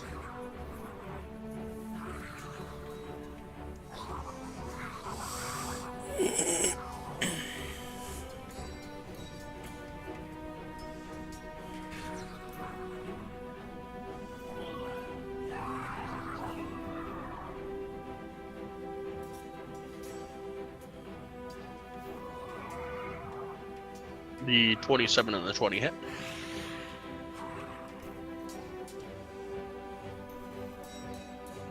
And your 12 barely hits.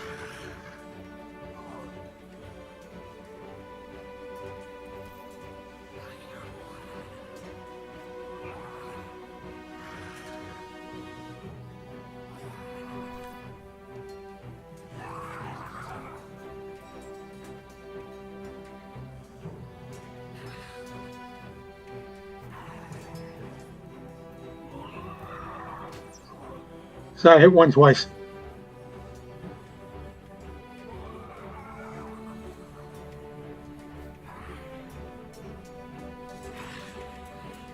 That's my turn.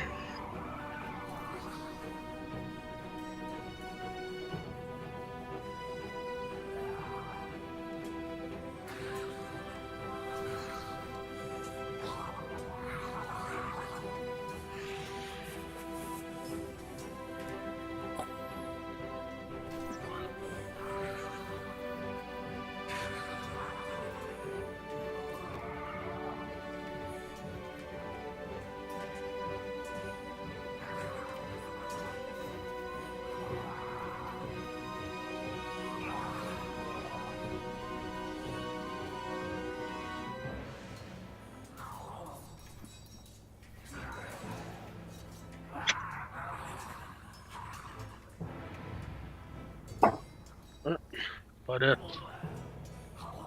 Where?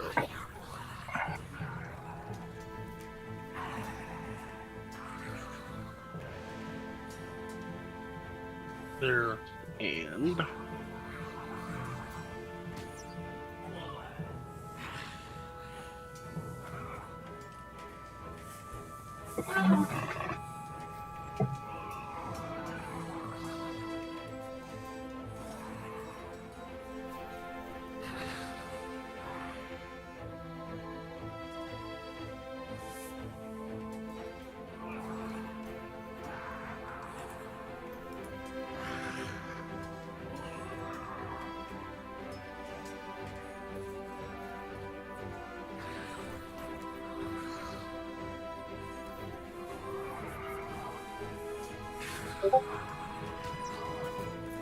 oh yeah, on the whirlpool as well.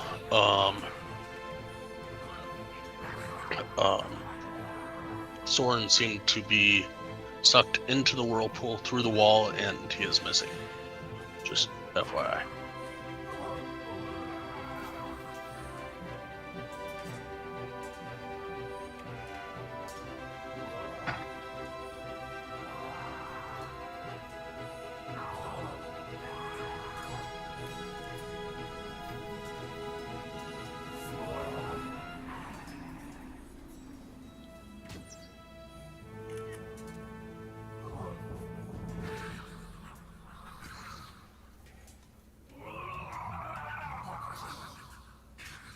Not that it counted as a crit, but there's another one.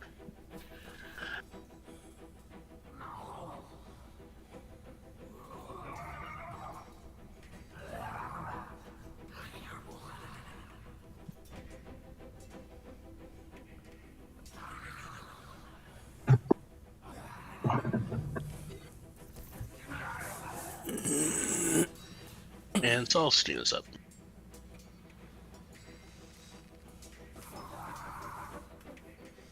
Okay,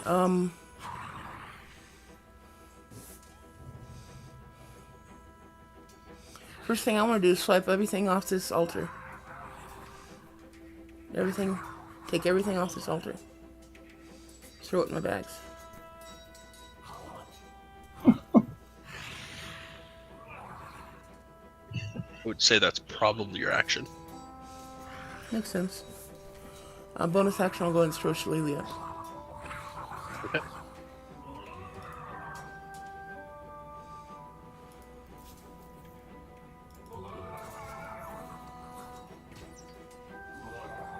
And then...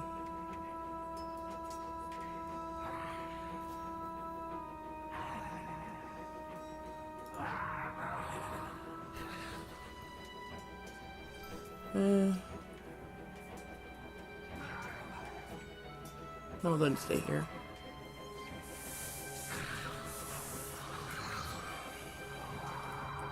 So you don't have to give me a list now. You can continue with combat. Just remember I swiped everything off the altar. Yep.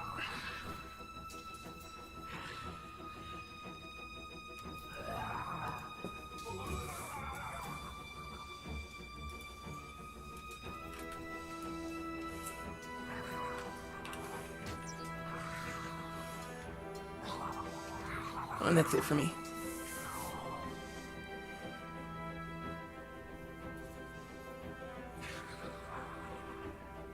That's what you swiped, plus the quartz that you were putting down, and then a Okay. miscellaneous amount of seashells and shit, which probably aren't worth anything, but Okay, thank you.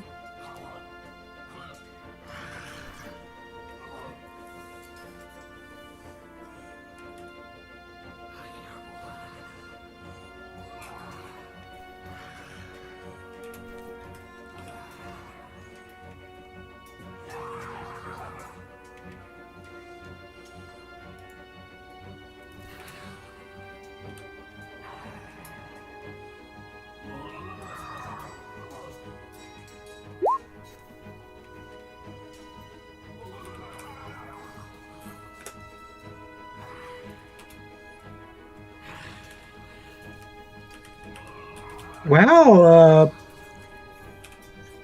my brain just went blank.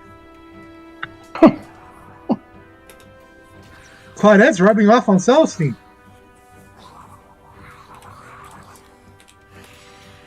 It's actually, it's not exactly the reason I did that, but I'll take it. The reason I did that is because pearls and, well, I wanted my 2 quartz back, but pearls are spell components for me.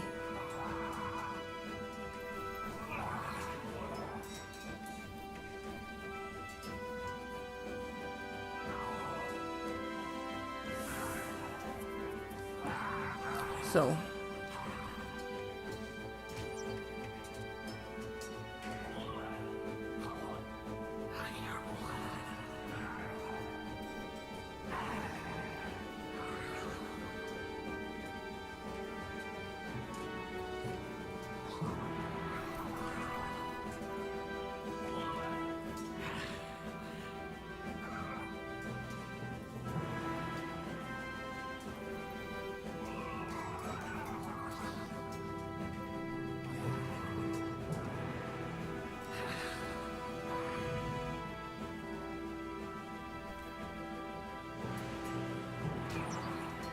all right. This priestess. Let's see what she's got.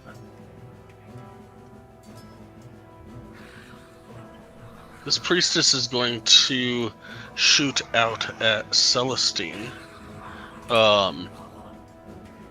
If Nowhere and Arden want to make attacks.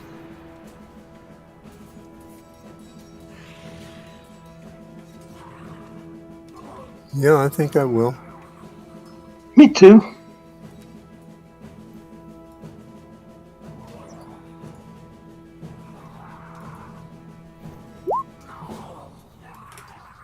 That will definitely hit. Another crit.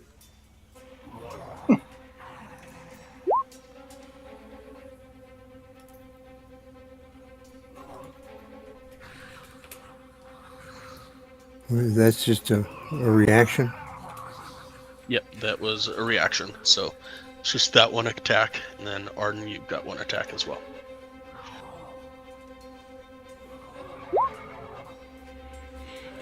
No. And unfortunately, that one is going to hit the wall behind her. Damn. Well, that good luck has been washed out.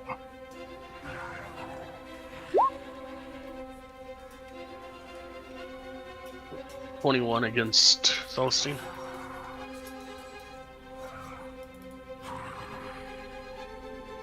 that hits. Actually, no, it's a disadvantage because that is a ranged spell. You're doing No, it with it's this one, right? This one. This oh, one. Damn, never mind. The I other was one. hoping. The other one casts Bless as her Okay. action. Okay. Damn. Okay, so 21 does hit.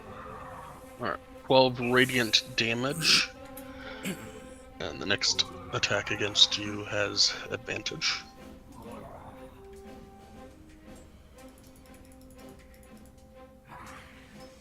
Damn it! I forgot to do Yeah, no, she hasn't gotten yet. So, all right. That's her turn. Let's see if she's got bonus actions.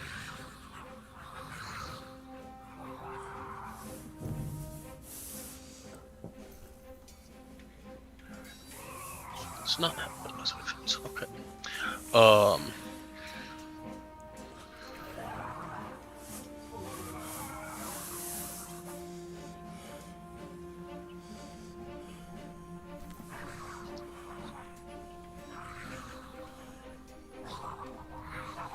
Yeah, next one will do the same thing, but before she can pop off the spell, Belen will do the magic missile wand at her. Oh. 6.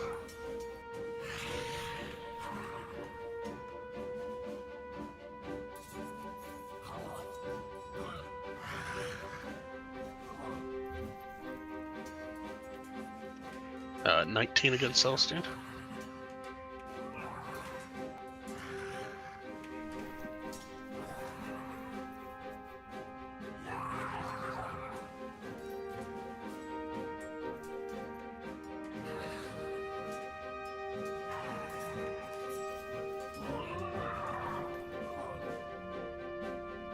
That hits, sorry.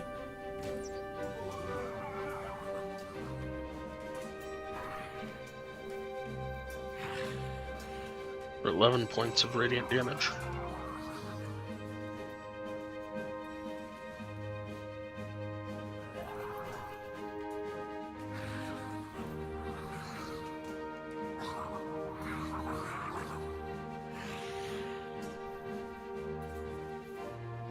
What the hell? Oh, I did it differently. That's why. Okay, that's weird. This spell instead of the attack thingy. Oh well. And again, next attack against Celestine is at advantage.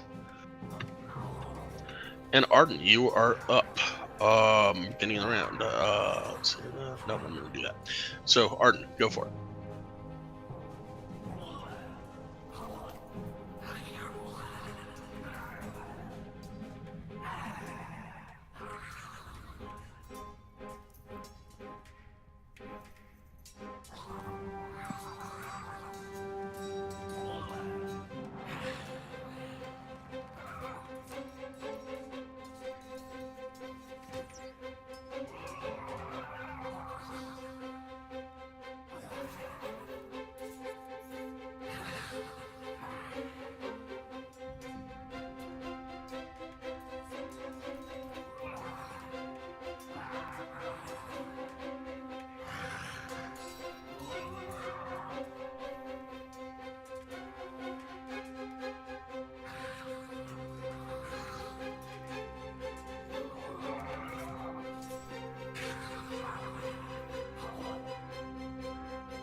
Sound just went off on my end, right? Huh?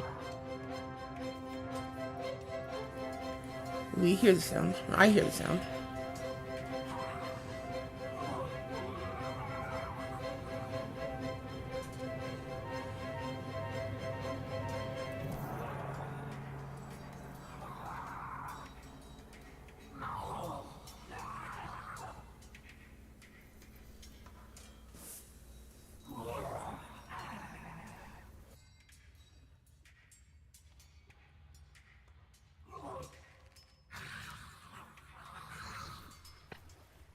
Arden, you there?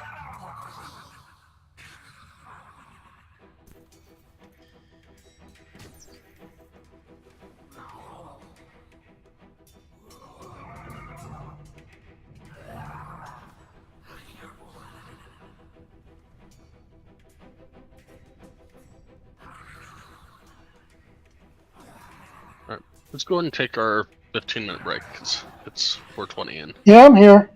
Okay. Let's go and take our break, just because we're at the top of the round anyways. And I realized that it was already past 4. So Yeah.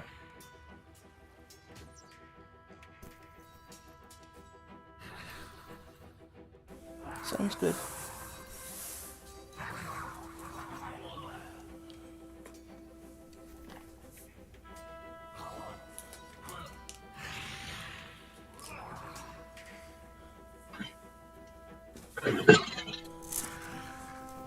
Sorry, folks.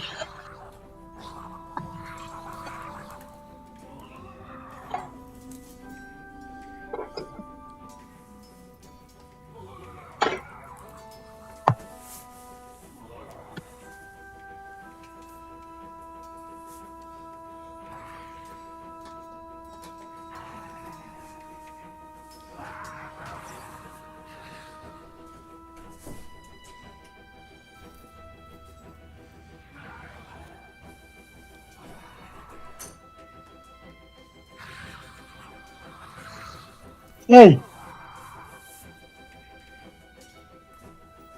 Huh?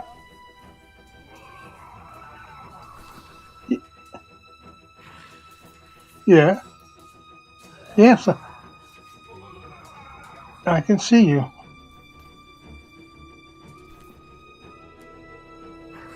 Trying to find this.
I'm back. Welcome back.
I'm back. Welcome back.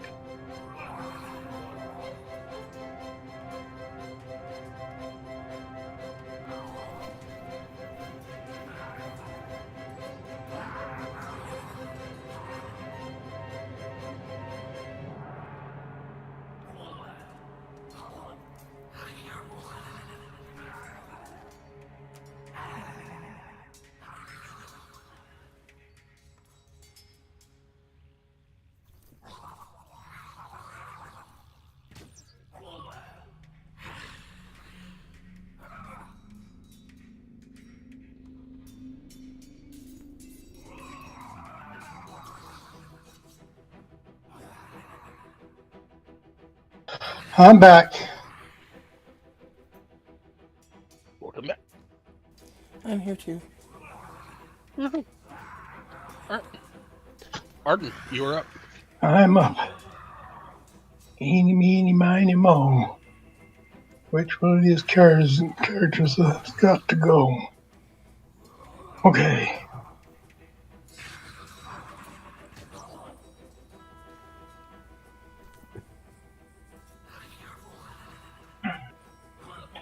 I'm going to engage this one here. Okay. With the bow.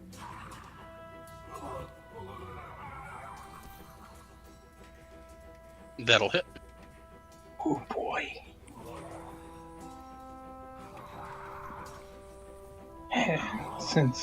I did. I thought I saw a pretty cat. Yeah. Anyway, I ain't messing with the one here. I'm going to engage her with my second shot.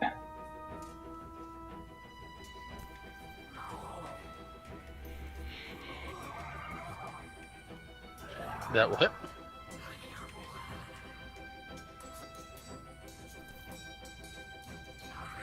And it did. Man.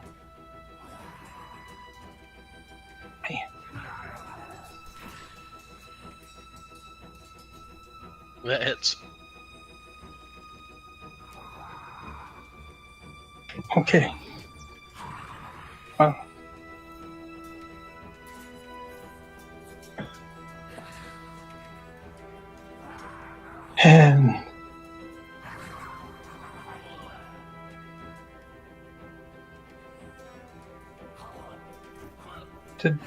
When it hit, it didn't show up? It just didn't do the damage. There you go. Oh, there it is. I hit the little thing, but it just didn't register. Must be my mouse. It might have been the, you might have hit it at the exact same time that I rolled her concentration check. Oh. Anyway, that'll end my turn. Cool.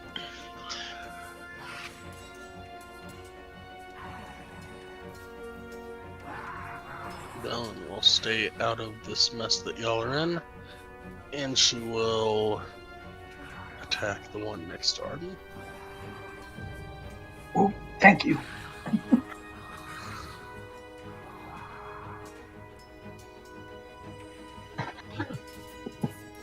15.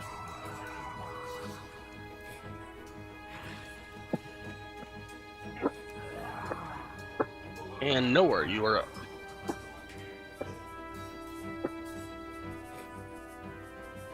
All right.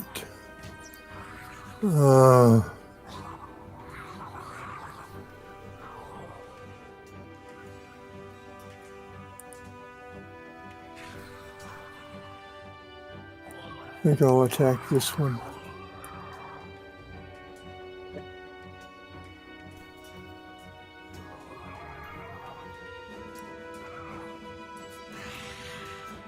That will definitely hit.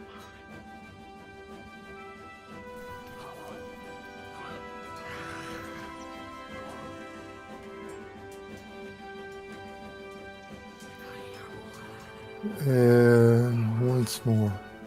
That will actually kill it. Oh, so that second one I can take back? Well, yeah. Or Again, against her, yeah. I'm guessing that you would attack this one with the second one. that's exactly what I would like to do. Okay, that'll hit.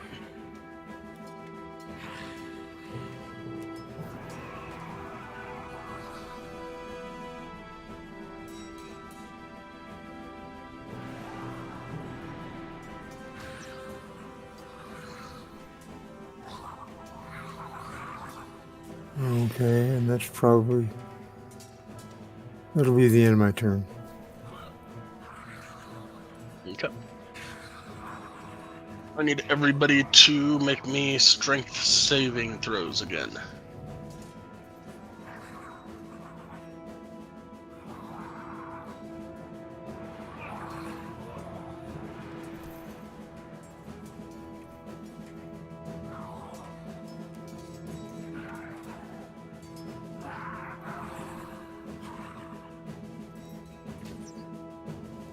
Yeah, that seems appropriate.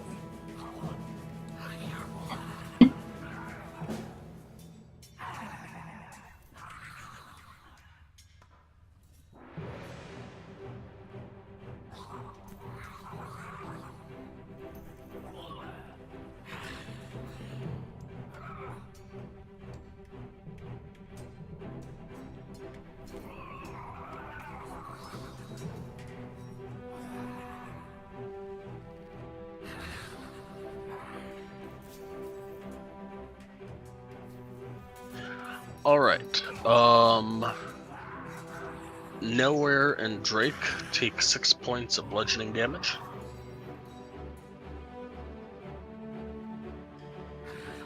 Illican, Arden, Claudette, and Celestine all take 12 points of bludgeoning damage.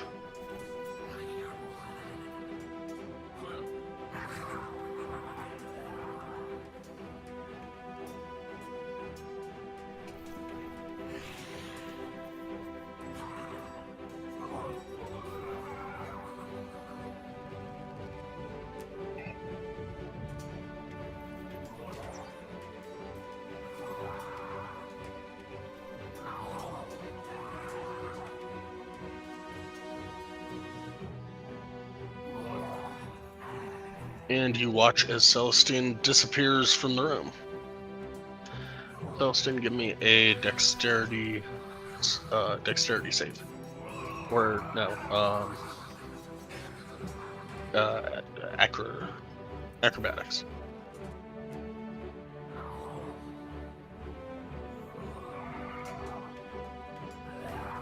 Ouch. Figured that would be good for you. Jeez. Yes, strangely enough, acrobatics and my dexterity save are the same number. So, Gotcha. except I don't get the +4 on the dexterity save. Well, I probably don't get +4 on this acrobatics check either, but...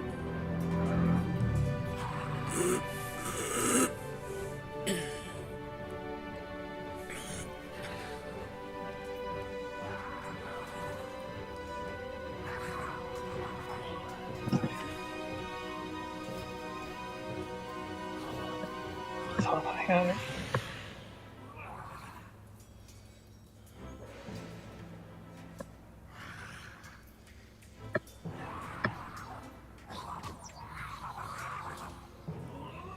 I knew those awesome saves weren't going to last for long.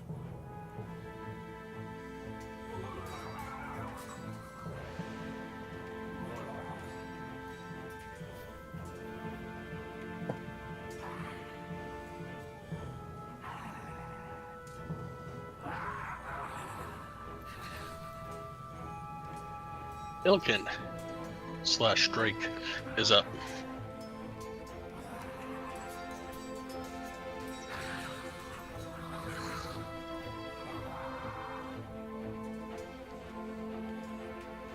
By chance, do I see Soren wherever I am? You do not.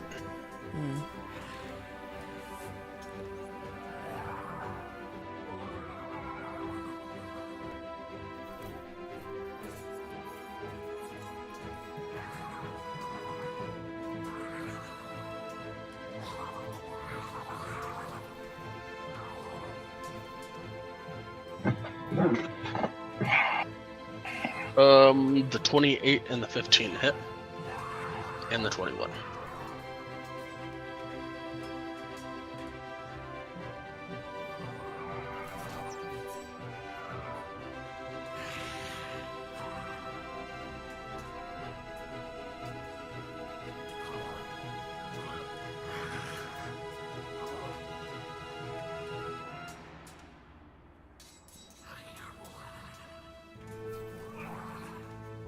You said all three of them hit, right? The 12 no, not? the 12 didn't. Okay, then that infused strike would have been on. I got to do one more. A 1d6, right? Or does that get the bonus too? Sorry, what's that? Because I maxed, or because I critted, because it was a crit hit, the infused strike would have been on that crit because the first one didn't hit. Gotcha. And I always play it straight where the first one hits gets the infused strike. So okay. So yeah, roll me another d6.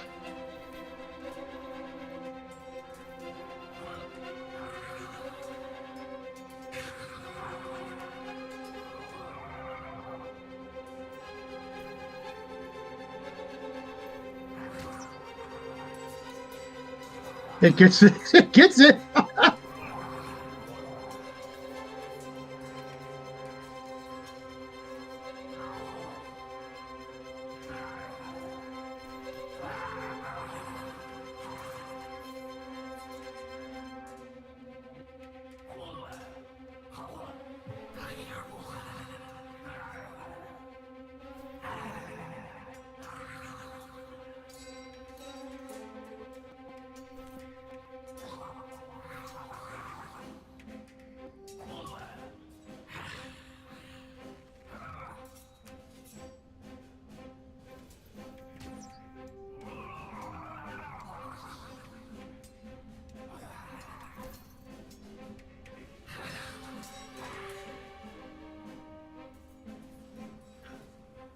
All right. Anything else? Nope, that's my turn.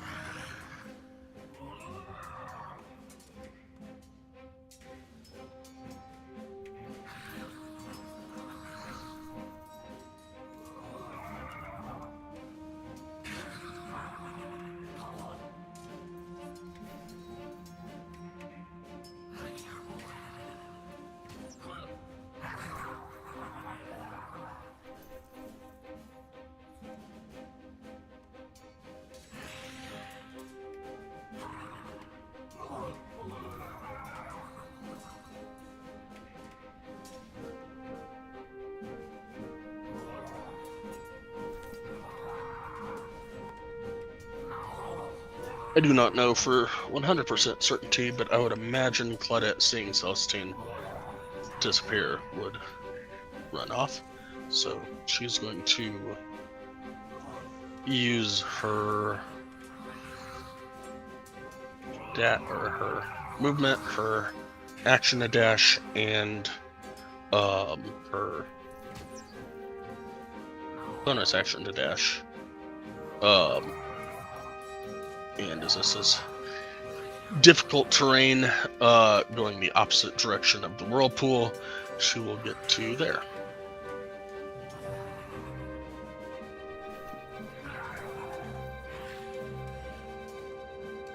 And Celestine is up.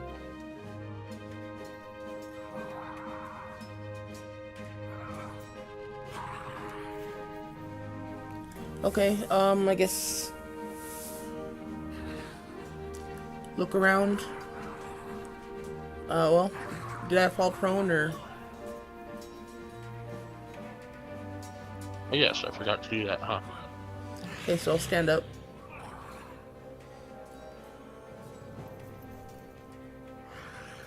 7 points of bludgeoning damage when you fall. Great. I should have got my last shot.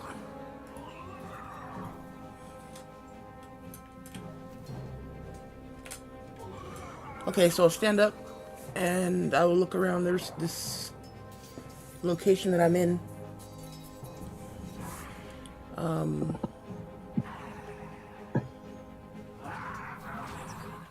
I guess, what do I see? You see an ornately carved bench standing near a table in the center of the room, a seaweed bed sitting against the northern wall. On the western wall, seaweed vestments are hung from fishing hooks. A small chest lies at the foot of the bed.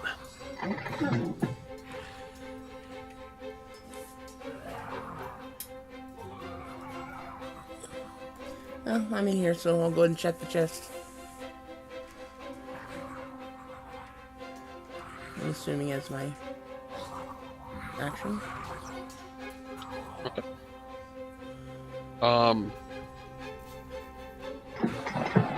Open the chest, you find a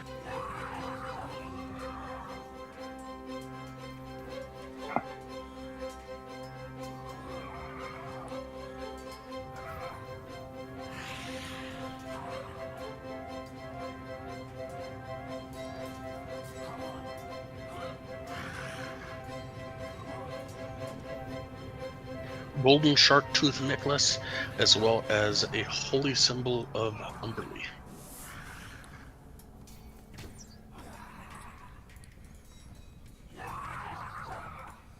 Okay, I will stash those.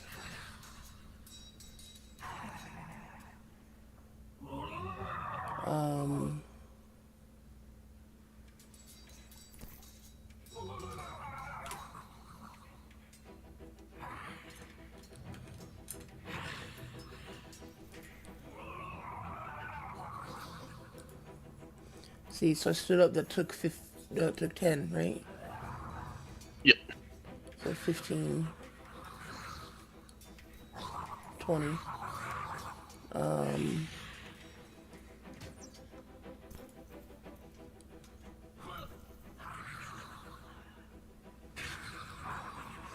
Can I try to open this door? As you try, it is locked.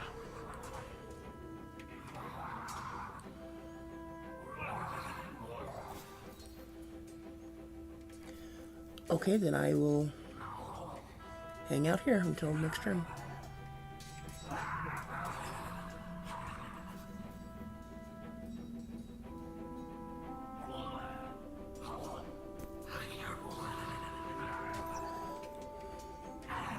Anything else I do would require an action, so.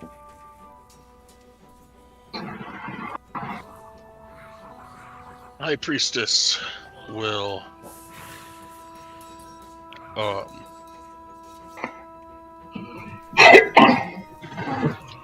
shout out to everybody in the room as it is quickly filling up with water and yell out, The Queen of the Ocean will take all of you.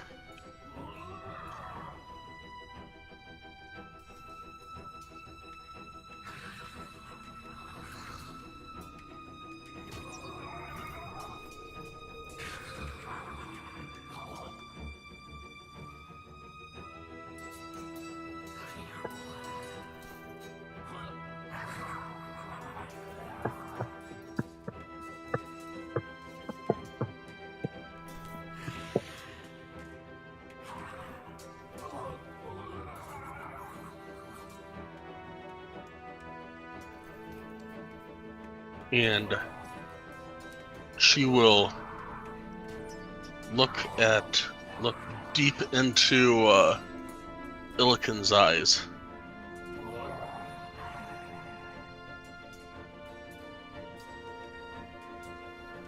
Forcing him to make a charisma saving throw.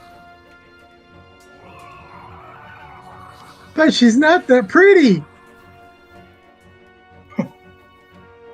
Hence a saving throw and not a, yeah.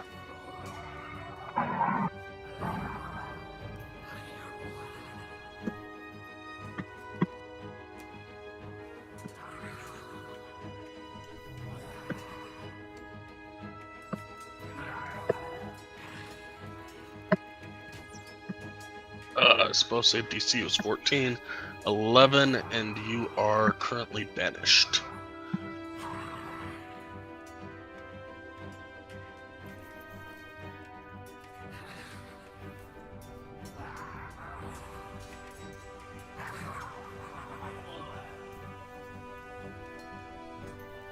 But I don't want to be. Okay.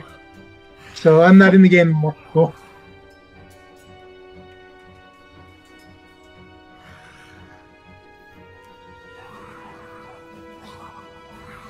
You are in the game, dude. You're just not in the fight.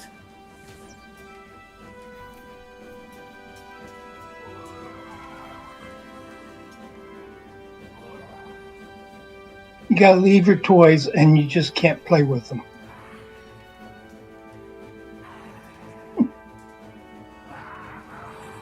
Yeah, you've just been put on timeout.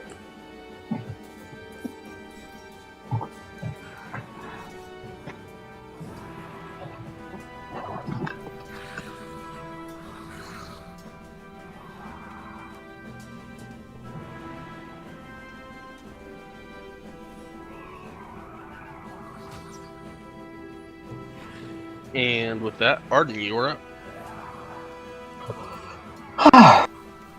Oh, just so you know, I do have a swimming speed. You do? Yes. It's Can you equal link it? to... Huh? It's in DAF Explorer.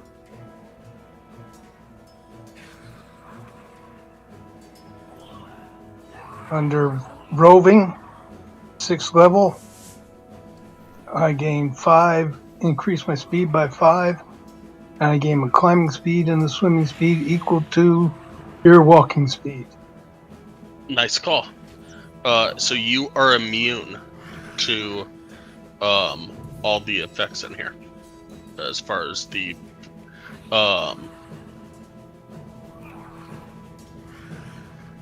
and Illiken should have been the same way, because he's got Deft Explorer as well. I was looking. I'm like, good job, Dad. So I'm gonna put you back where you should have been. Okay. I'm not gonna go too far back, but go ahead and give yourself back 12 points of damage. Or 12 points of healing, technically.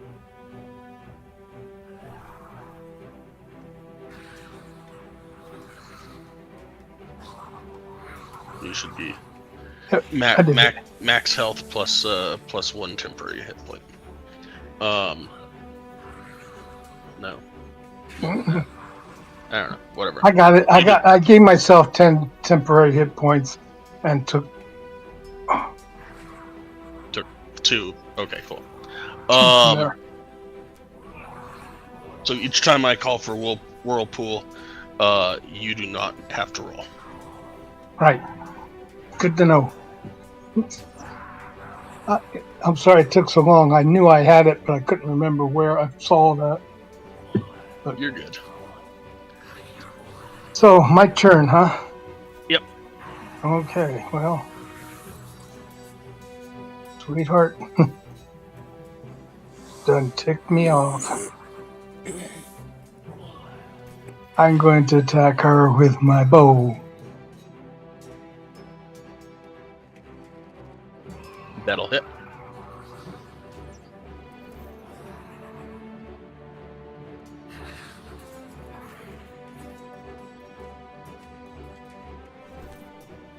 Ah, well, no big red X, so I guess I'll attack her again with my bow.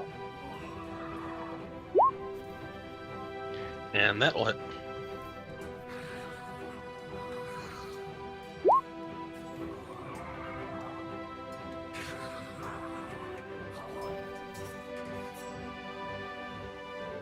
And that'll end my turn. Is she bleeding yet? He is definitely bloodied.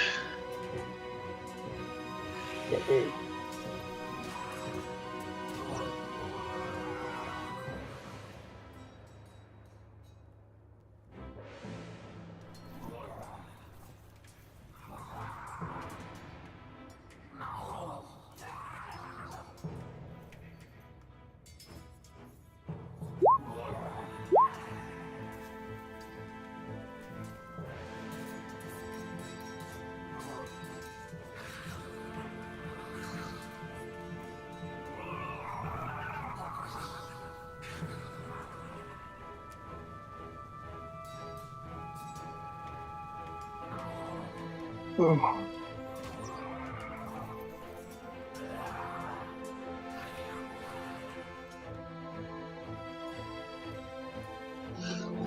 Alright, Ellen will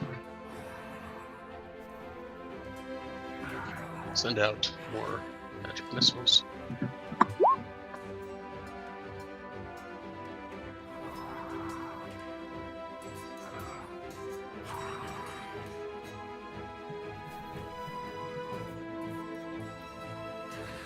Nine damage, and it is Nowhere's turn.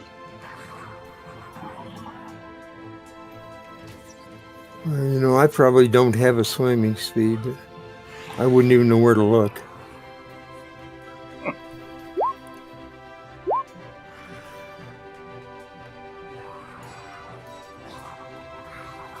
So I'm going to fire my bow of swiftness at this one.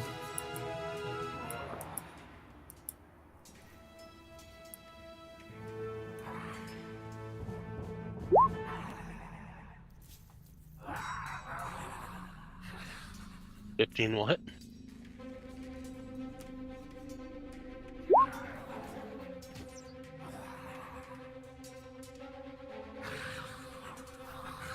And again,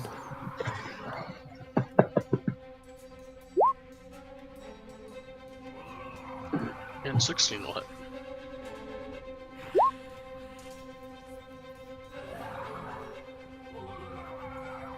is there any chance she's dead? Not so much.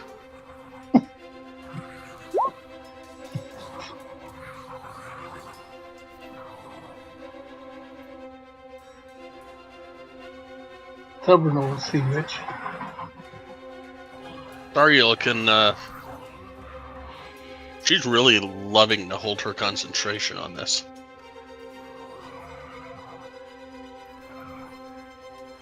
The good news is you don't have to do Whirlpool.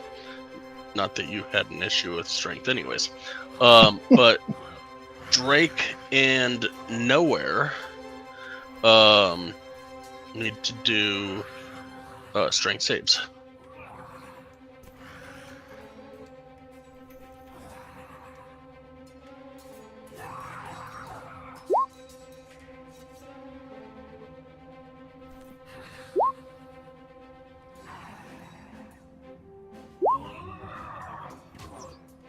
Drake takes 6 points of bludgeoning damage.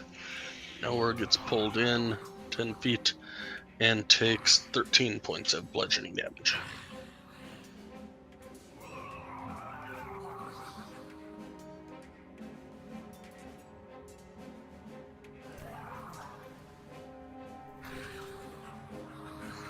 How much does Drake get? Drake takes 6 points.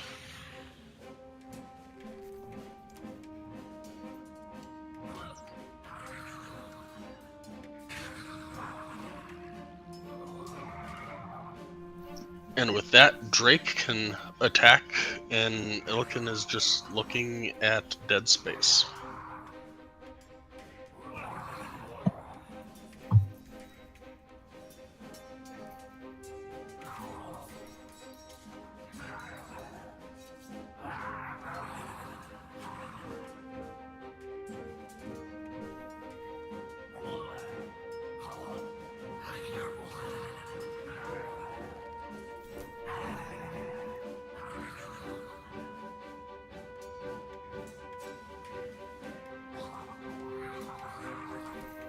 He attacks.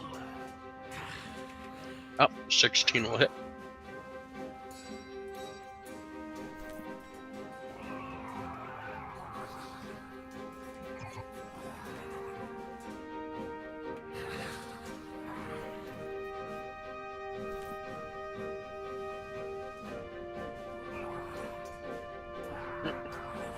Anything else for you? That's all he can do right now.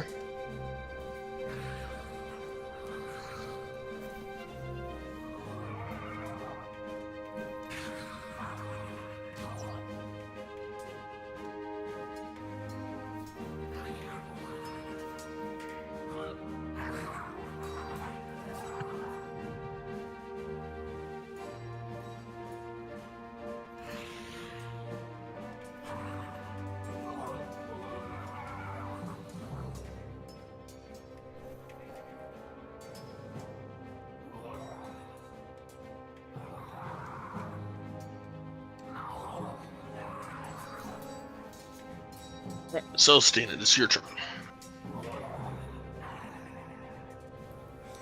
I will take my spear and attack the door. Well, what kind of material is this door made out of?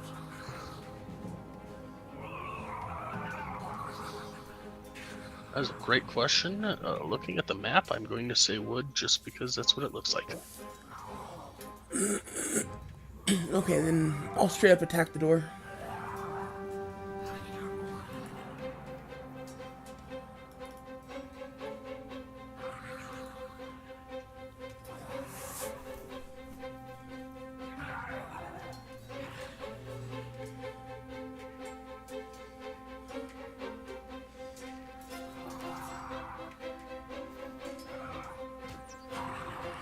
And that'll be all for me.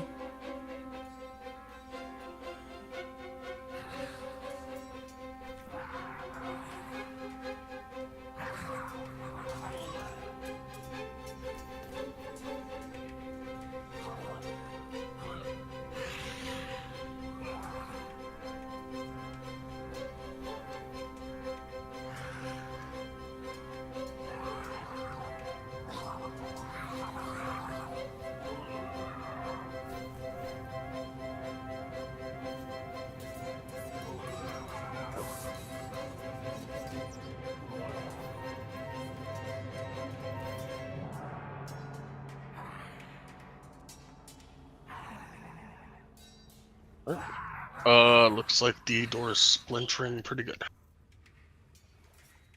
Good.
Arden, you were up.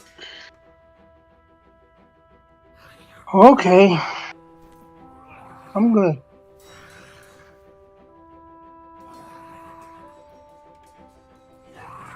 attack her again.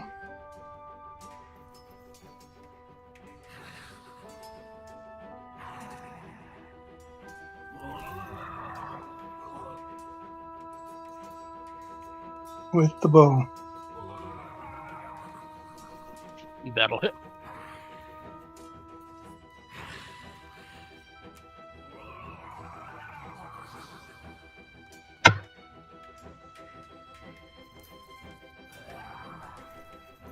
But she's still trying to hang on.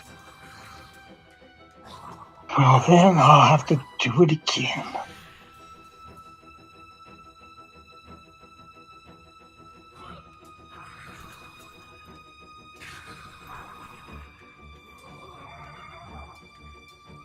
Yeah, that hit. Yep, that hit.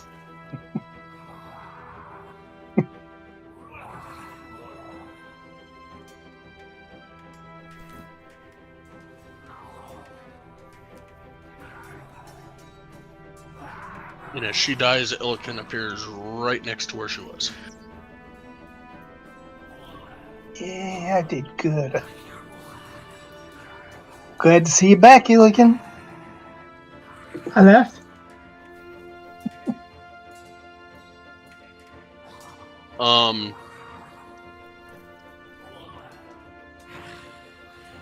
Anything else, Arden? That will end my turn.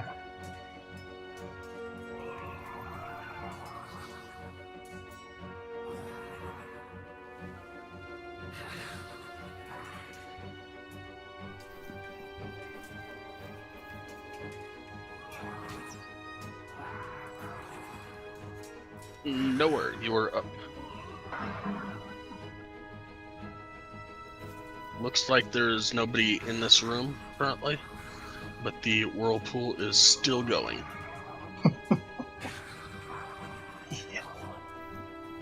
Can I attack the whirlpool? You could try. Hmm. Throw the dead body.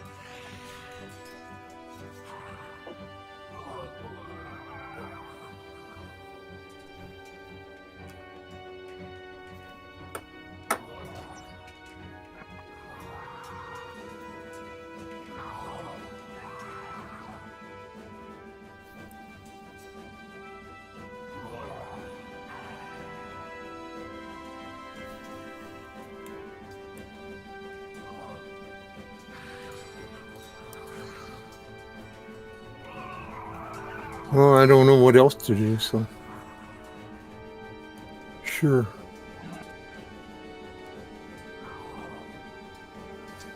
We'll try to aim the bow of swiftness right here.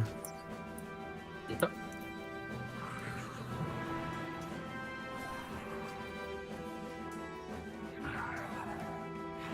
Your aim is very true, and it hits the button, but nothing happens.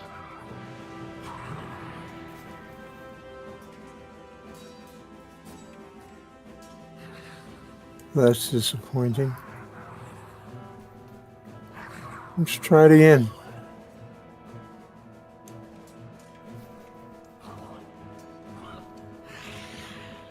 Same thing. Hits the button on the wall. Nothing changes.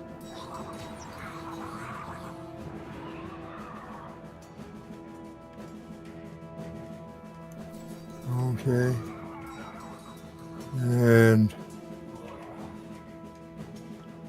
the whirlpool has not acted this time, right? Not as of yet. So there's no difficult terrain or anything? No, there's definitely... The whirlpool is continuous. So it's still going, and the room is still filling with water. I see. It just hasn't reached the whirlpool's turn per se yet. All right.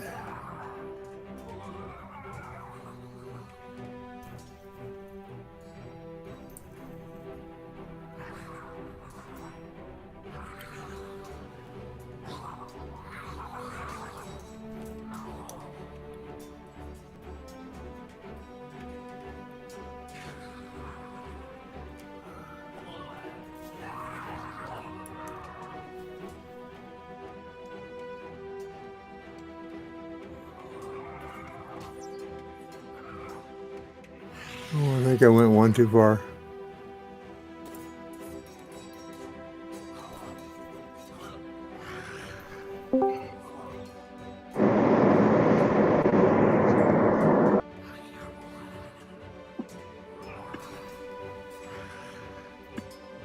Okay, and that's it.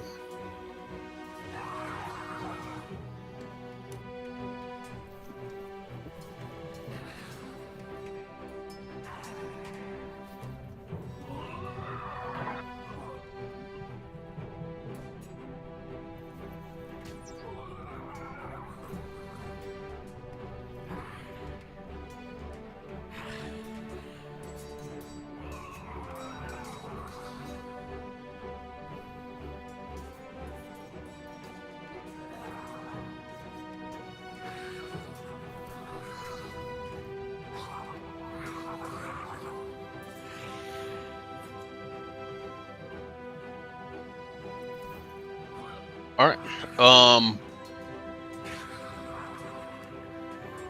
The Illican is immune as well. Drake, nowhere. Give me strength saves.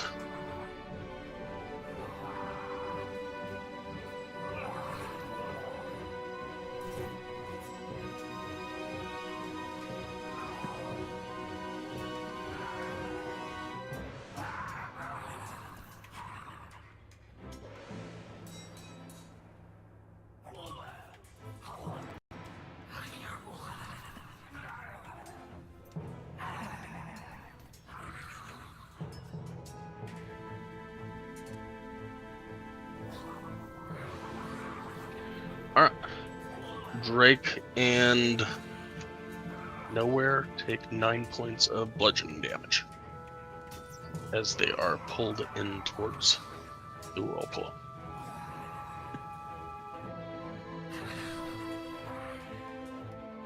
Nowhere.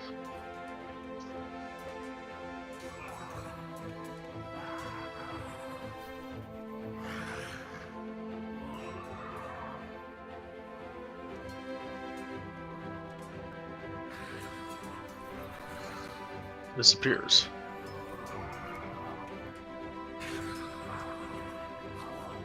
Drake disappears. No. Did you erase him? Yeah, he died. Ah, gotcha. Yeah, that'll make them disappear.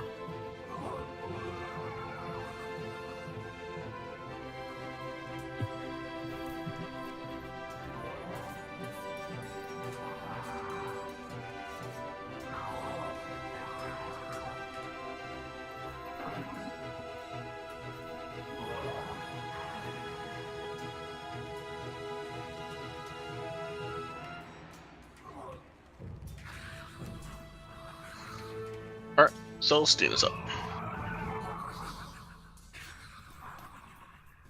I'll attack the door. What'd that door ever do to you? Right now, keeping her in there. The door falls to pieces.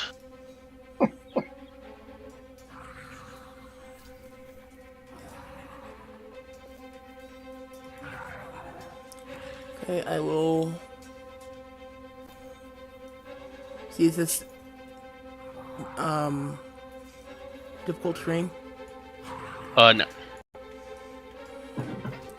Okay, can I stop a moment to see if I can hear my friends or hear any commotion or anything in that direction?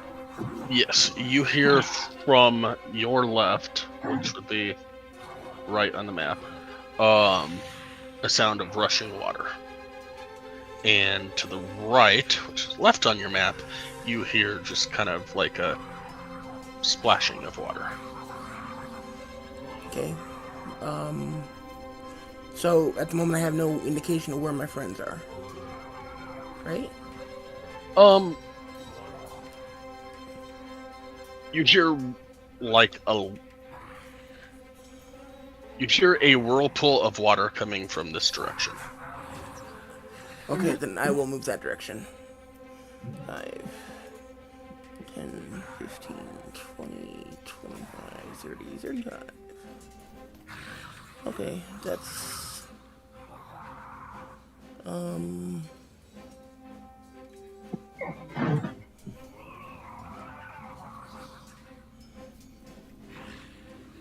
Yeah, that's as far as I can go. That's all from my turn. Arden, you were up. Is the door open or closed? This door is open. You can see Velen through the door here. Is that a good person or a bad person? She's been with you since Oh, okay. Sunlight. That's the one that's been traveling around behind us. Okay. Yeah.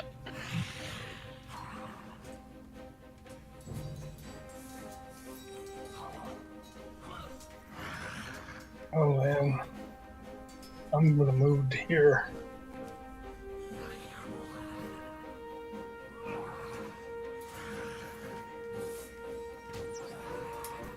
There. And I'm going to push the button with my big finger. As you push the button, nothing happens.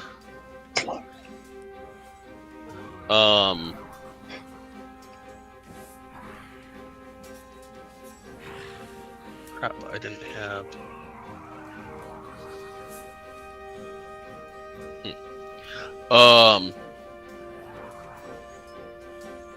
But as you press your hand against the wall,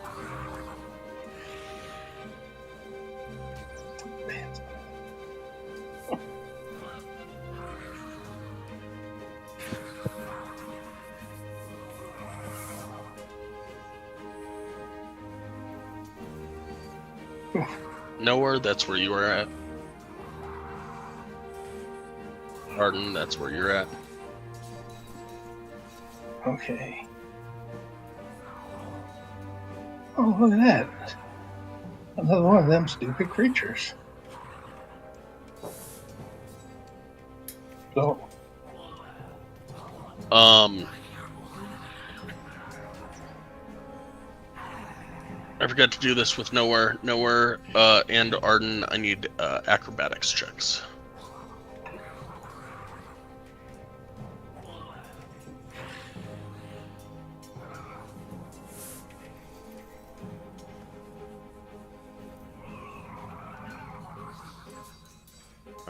Both of you landed where you are, with no damage on your feet. okay. So then I'm going to engage this guy.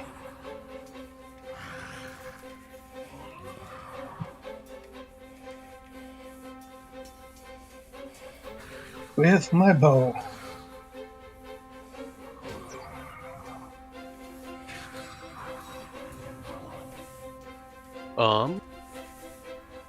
That will hit.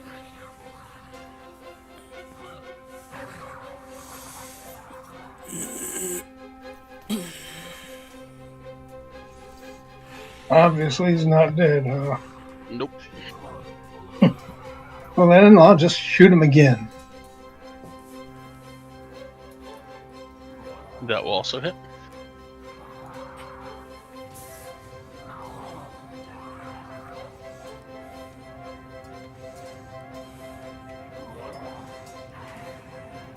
That will end my turn.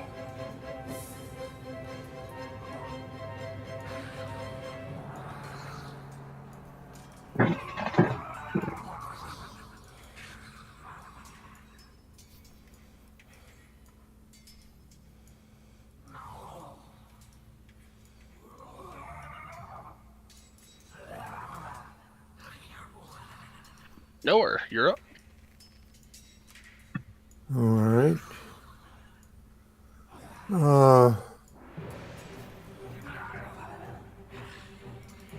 I'd like to look around and see what I can see in this room.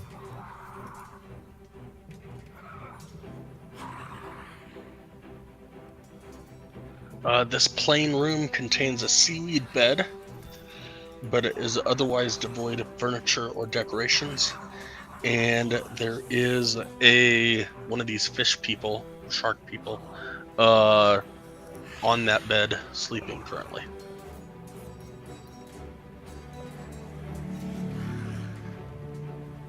Okay.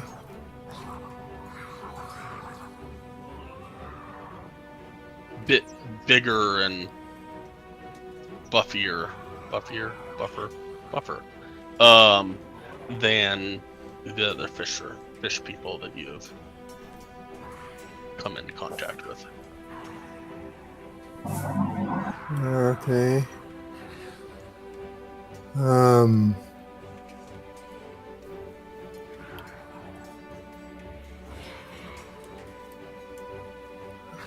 I want to step down here. Oops. And try to open that door. It opens.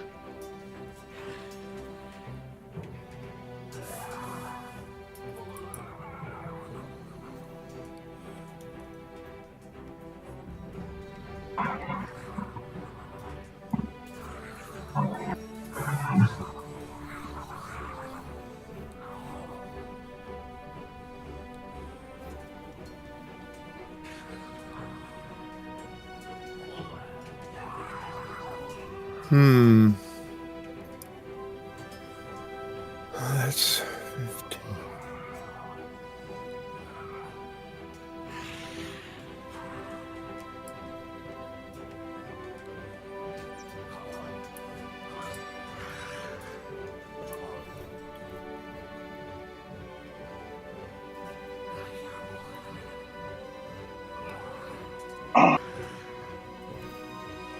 No. Before I go on, I want to close that door. Okay, that would be an action to close the door. It was free action to open it. Okay.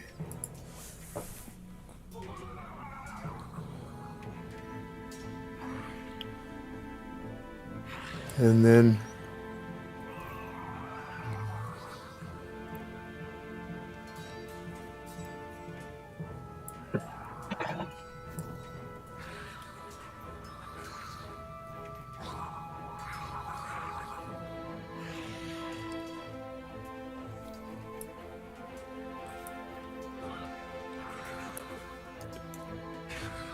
all right, that's What's I your think movement? my movement is 40.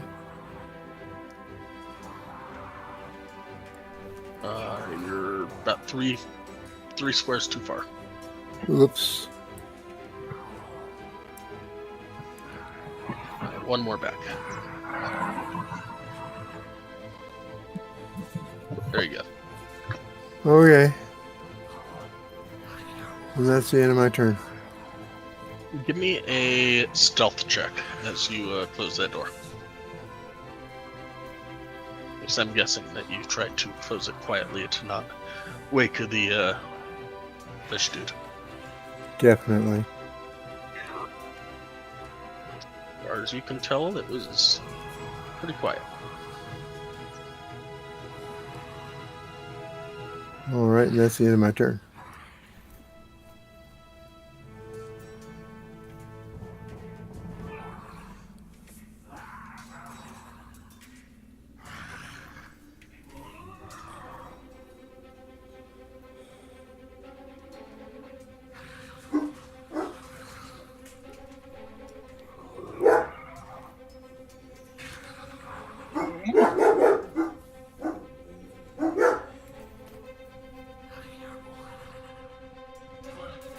Claudette will get to there and look up towards, or look down rather towards Celestine, and kind of put out her arms and say that everybody keeps disappearing into the whirlpool.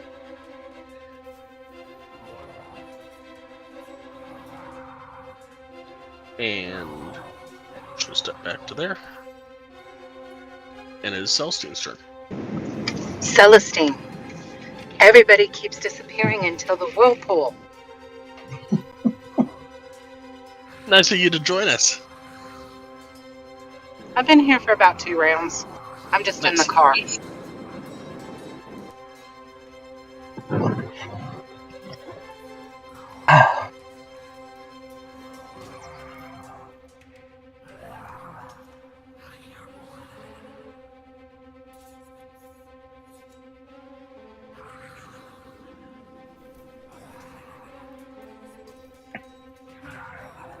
Alright, Celestine, you're up.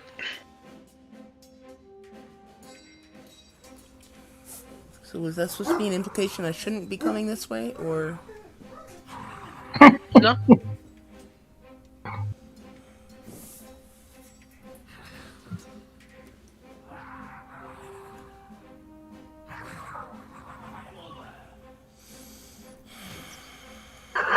No, not necessarily. She heard a noise and checked, and it was you, and said that.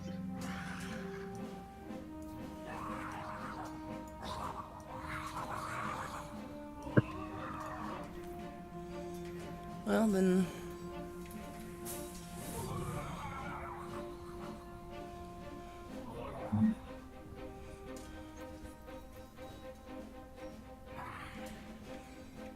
I will use my sphere to use 2 cure wounds on myself.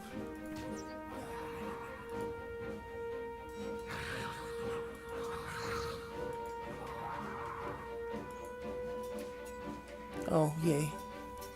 A whole 8 healing.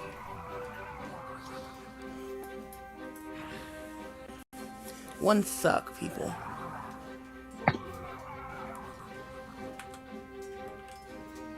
What?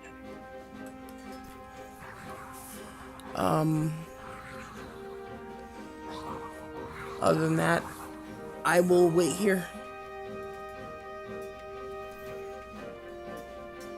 Wherever here is. Right? Well, I'm assuming that, granted, that could be my mistake for making the assumption that Claudette is going to get anyone's attention who is left and bring them down this direction. But, you know what they say about people who assume. Yeah.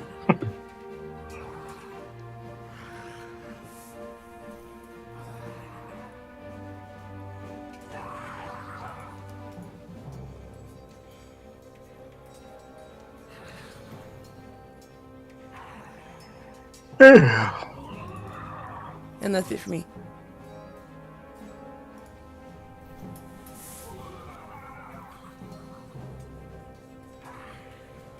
Arden, Yep. this guy that you attacked, Yep. he doesn't look too happy. Yeah. That's okay. He'll get over it. He's gonna look at you, lick his lips, And he just. and change.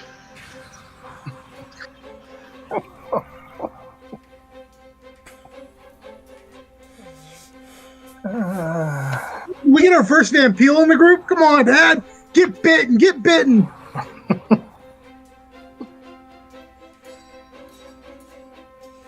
And Arden, it is your turn. You think there's a vampire down here? Alright. I'm gonna compliment this guy. There we go. I'm gonna give him everything. I'm gonna mark him as a favorite foe. I'm gonna attack him with my bow and the hail of thorns.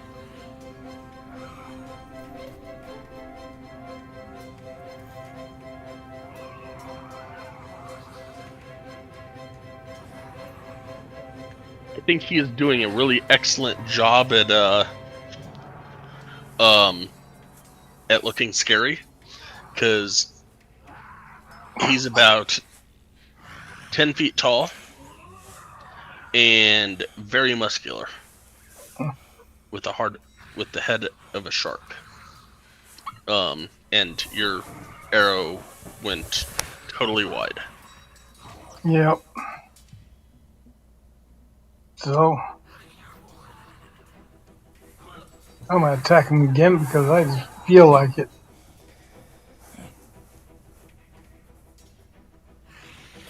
That one will hit. Is Hail of Thorns one that you preset with and then It's upon the first hit? It's a concentration until it hits. When I engage with my bow, the arrow has to make the target, and then the hail of thorns will be effective. If I don't hit him, Yeah. So next then time hail of thorns is nothing. Well, it's the next time you hit a creature, so you're concentrating on it until you hit the creature. So as a bonus action, you cast a spell, and so the first time you hit the wall, so it didn't go off. So that 4 from Hail of Thorns will actually get put on this one. Oh, okay. I got it. So that'll make you 16, 20 points of damage.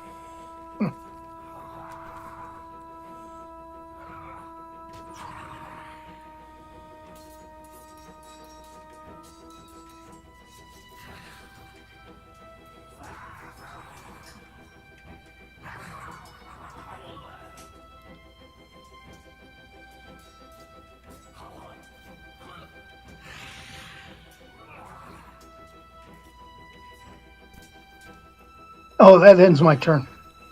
All right.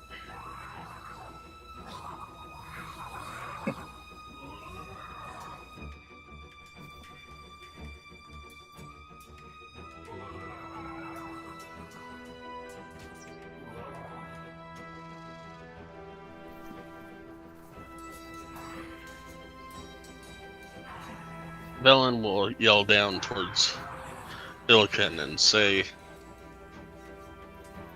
"Are you gonna do what everybody else did, or come back here?" And that'll be the end of her turn. And Since the water doesn't. Oh, Nowhere, you are up. Yes. Well.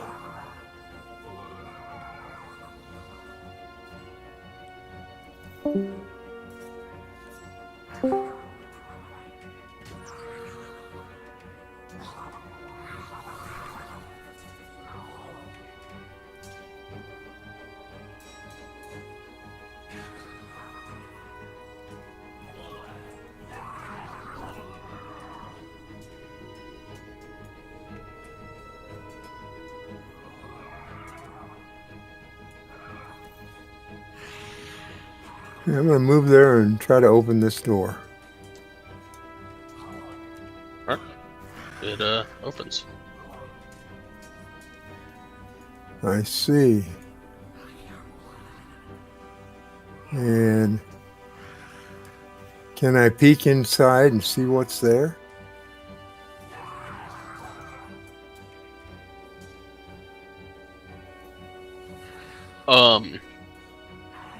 Large area is supported by 4 large pillars and has a pyramid type ceiling.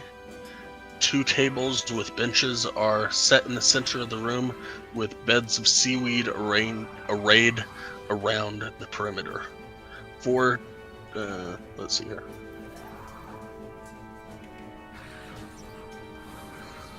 Yeah, from there, yeah, you can. 4 double doors lead out of each side of this rectangular room. A door-sized outline is visible on a portion of the wall on the western side of the room, carved with a lightning bolt. Oh, sorry. Nope, you can't probably see that from there. So you can see a door-sized outline that's visible on a portion of the wall on the western side of the room. And you see a bunch of those fish people in here.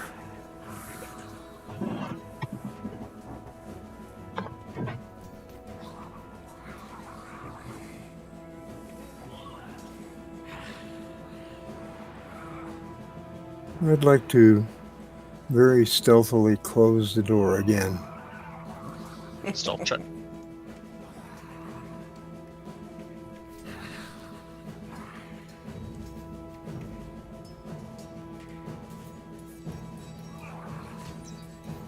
That, I think, is going to be the end of my turn. Go and give me a stealth check.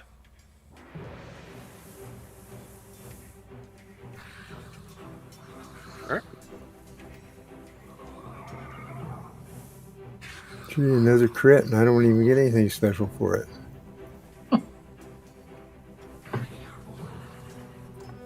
You got a guy What do you sleeping in the room. What do you consider special? You survive.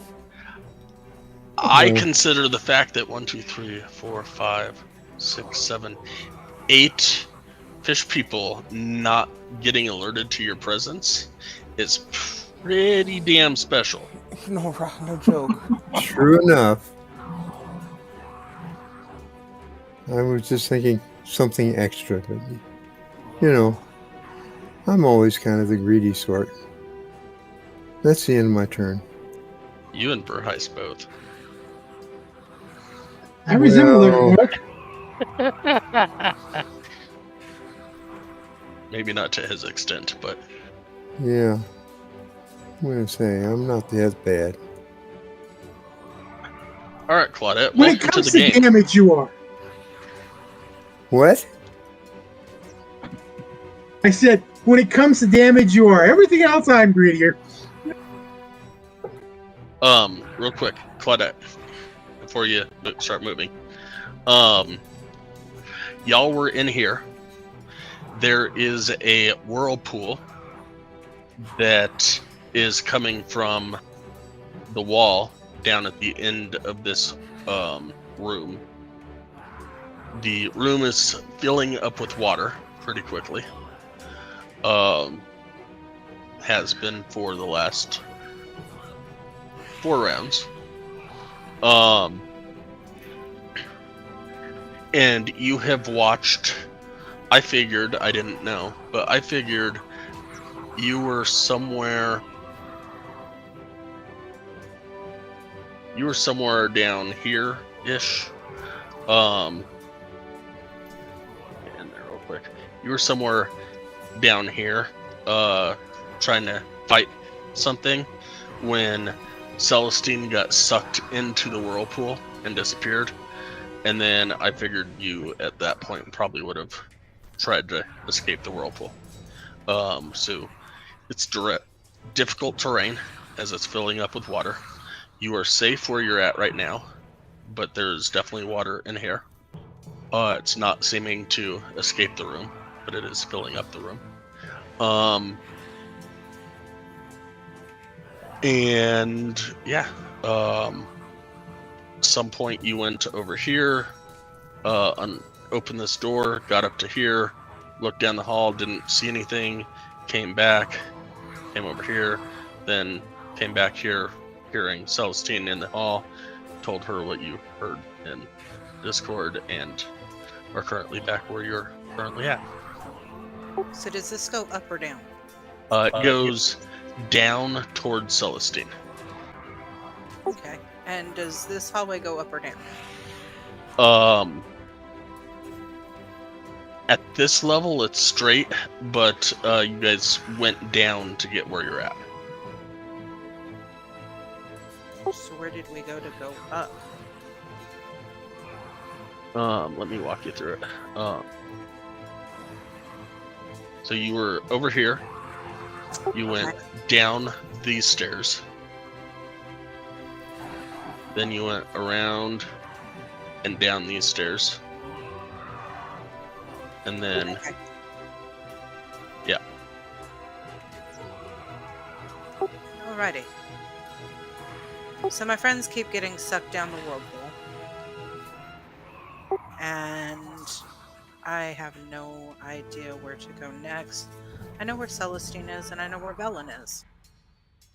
And if I step that way, I know where Illiken is.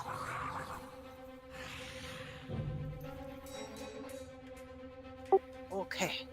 And Illiken doesn't seem to have any issue in the water right now. I see. Right now, anyways.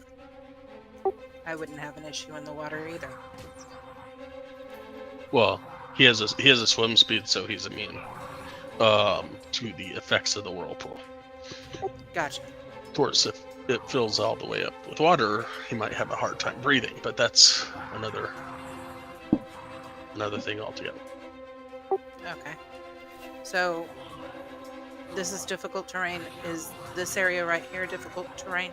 No, it stops at the edge of the room. Okay. That was 2, 3, 4, 5, 6. 6 is 3. Okay, that's where I'll stop and tell Celestine maybe we should try to find the others.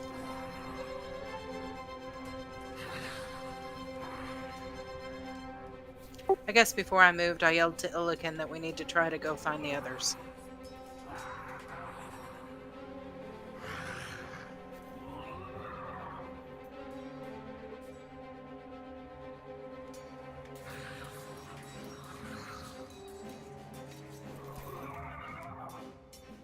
And that's the end of my turn. Alright, Celestine, you're up.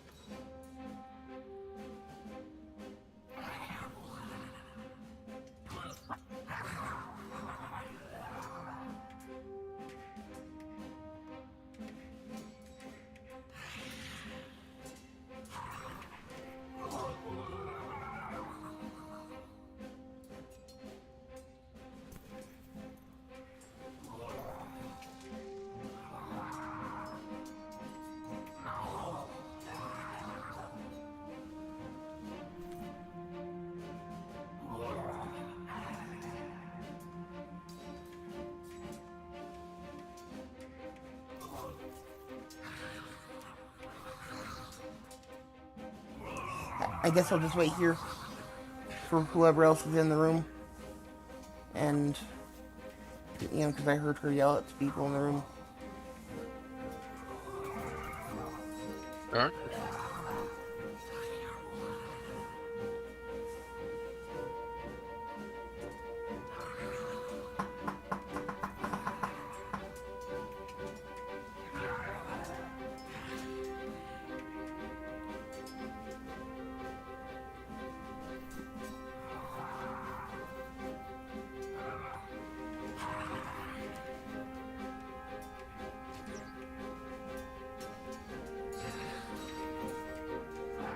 Arden. Yes. Oh, my buddy was going to come.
26, 18, and 27.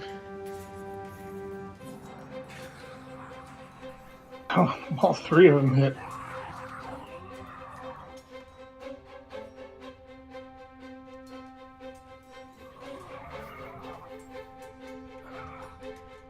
Eight, 25 piercing damage. Ow! You poked the bear. Oh, he poached something. It doesn't look like a bear. Not that any of y'all are down there, but Yeah. It's far away from looking like a bear. that's what he poked. He's such a cutie pie. It's the bear of the sea.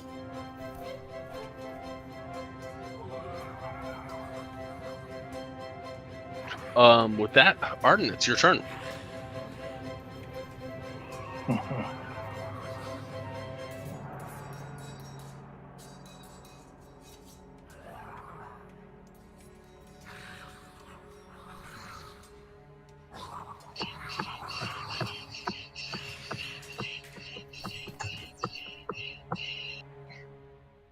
Well, he's now too close to attack with the bow, right? I mean, you can attack him with the bow. It's at disadvantage, but you can still try. Nah. The other option, if you're looking at short swords, is to drop your bow. Yeah. I'll do that.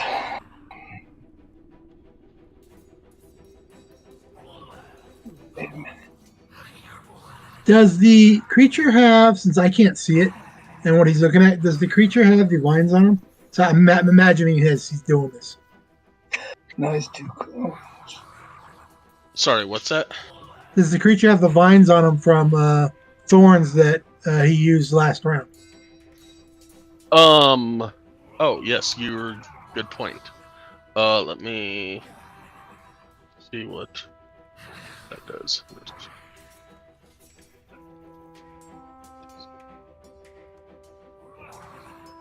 Nope, it just attacks it for that round. It's Nowhere's attack that causes the damage when they move.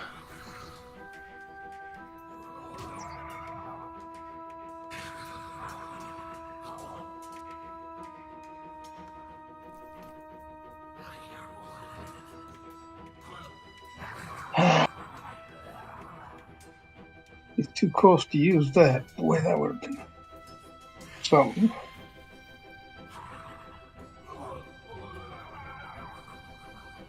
That's for another big creature. I have vials of acid. So I'm going to attack him with my short sword.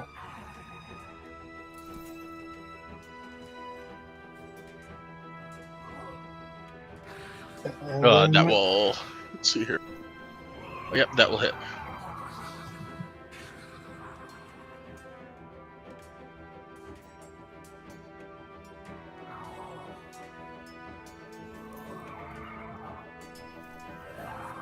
Since he's still hanging around, I'm going to use my offhand.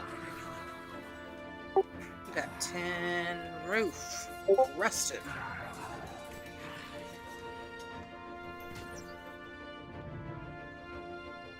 That'll hit as well.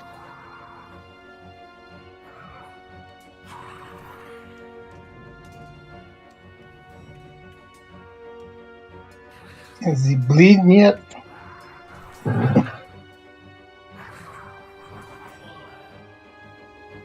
Moment.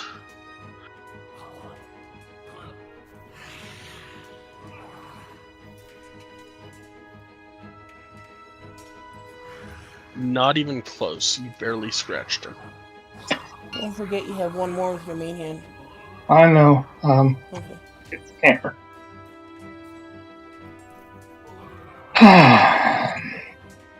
That'll hit as well.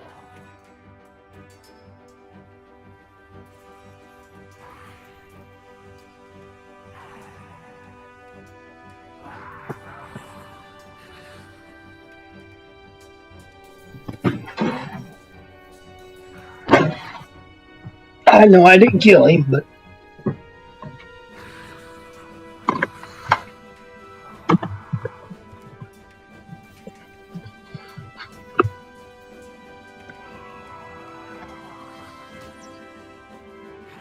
Anything else for you?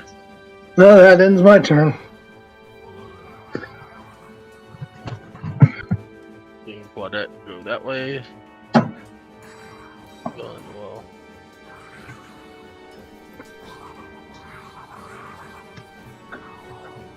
There with your run. Use your action to dash. Get up there. The elephant hasn't gone for a while, but it's moving. I thought I was on. I noticed that too, but I'm like, okay. Because he deleted Drake off the board, Yeah, so and that was the token that was in the turn order.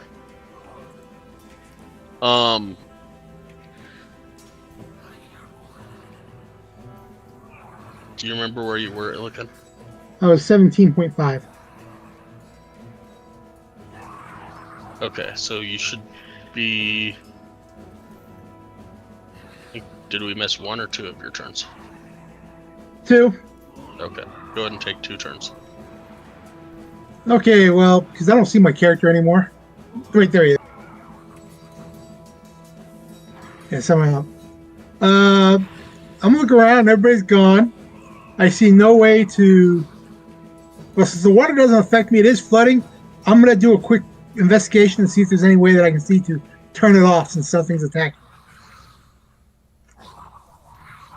All right. Give me an investigation check. You're looking for something specific.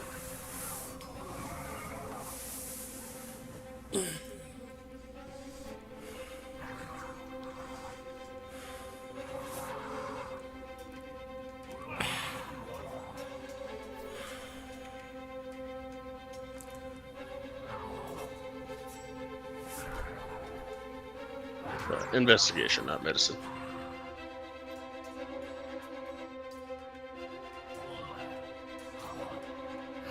Damn finger.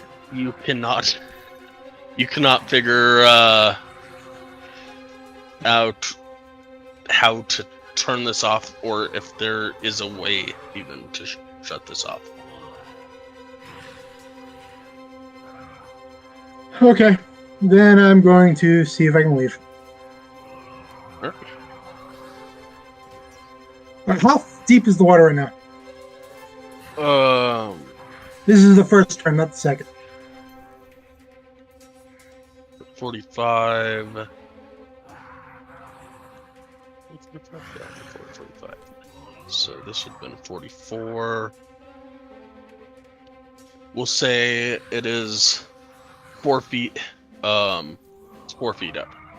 Okay, I'm going to try investigating twice, and then since I had 2 turns, my second time I'll leave if I don't make it.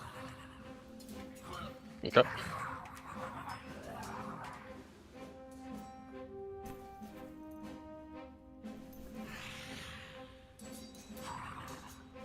Yeah, you're still not finding anything that could possibly shut it off.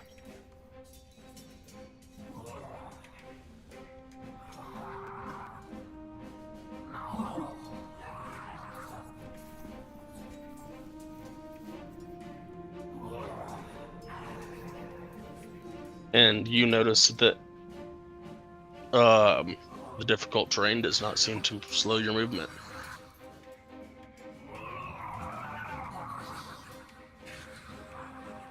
I'm assuming my investigation was an action, so I got 40. Cool. I'll be ready to go back now.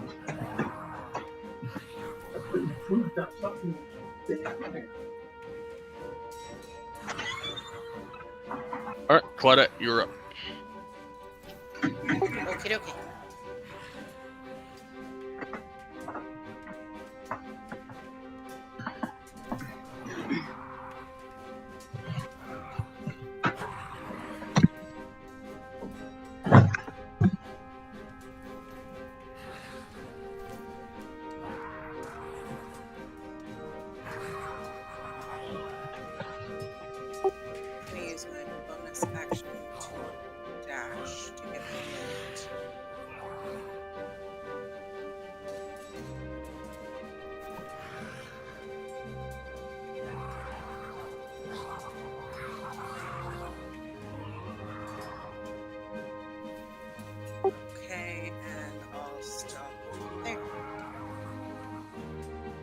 All right, where you're at right now is starting to go down further, and you can hear a sloshing sound of like a water hitting the insides of a cave further on down. Okie dokie. And actually, you can see the water about right here, sloshing up into the pathway. I'll holler back over my shoulder and say, we might want to investigate this room to the north. And then that'll be the end of my turn. All right, Celestine's up. What did you shout? Claudette? You might want to investigate this room to the north. I already did. Okay, then maybe these rooms to the south? Celestine, we'll say.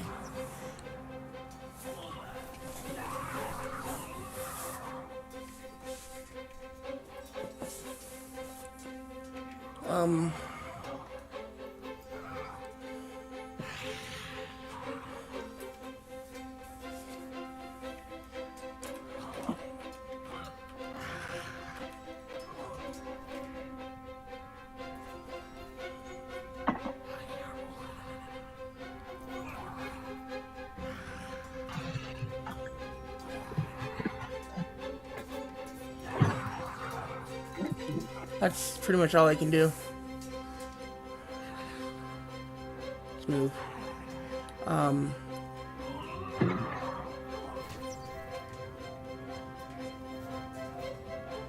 You're wanting to go south now, Claudette?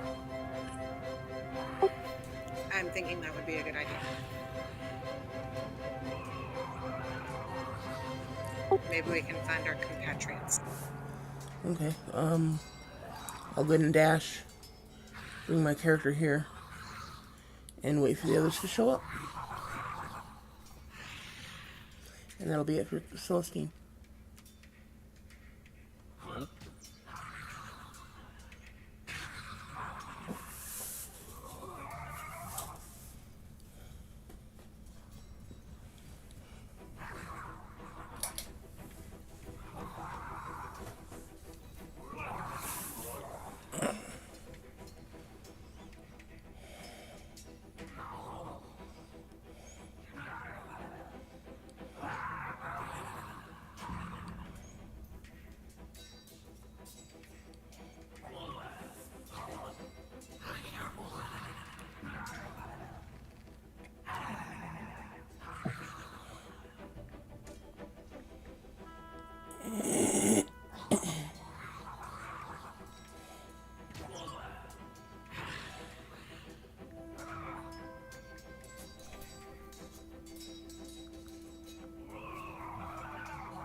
All right.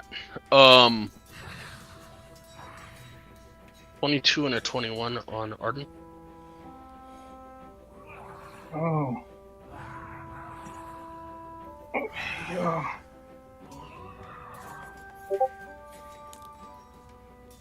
It's a 15 and 21? 21. 22 on that second one and 21 on that third one. Oh, okay, they both hit.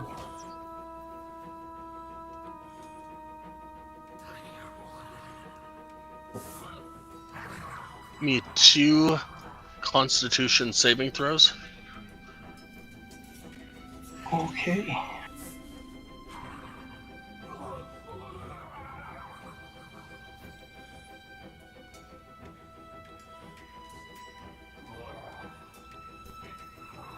Nicely done. Be 27 piercing damage.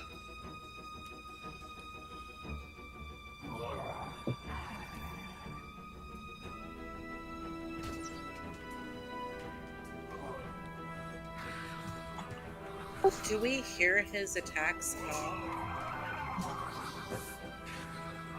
Not from where you're at. Okay.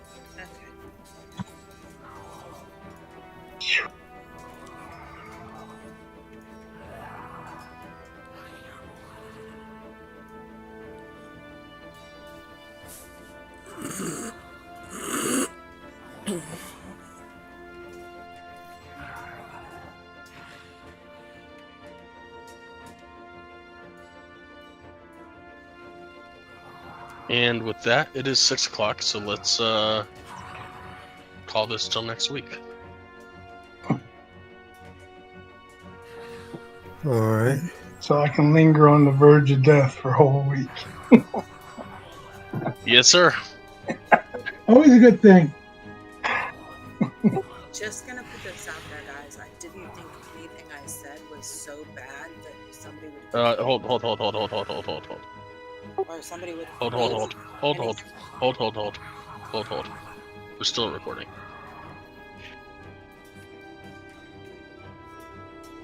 You want me to turn it off before we start talking? Yes, please. Okay.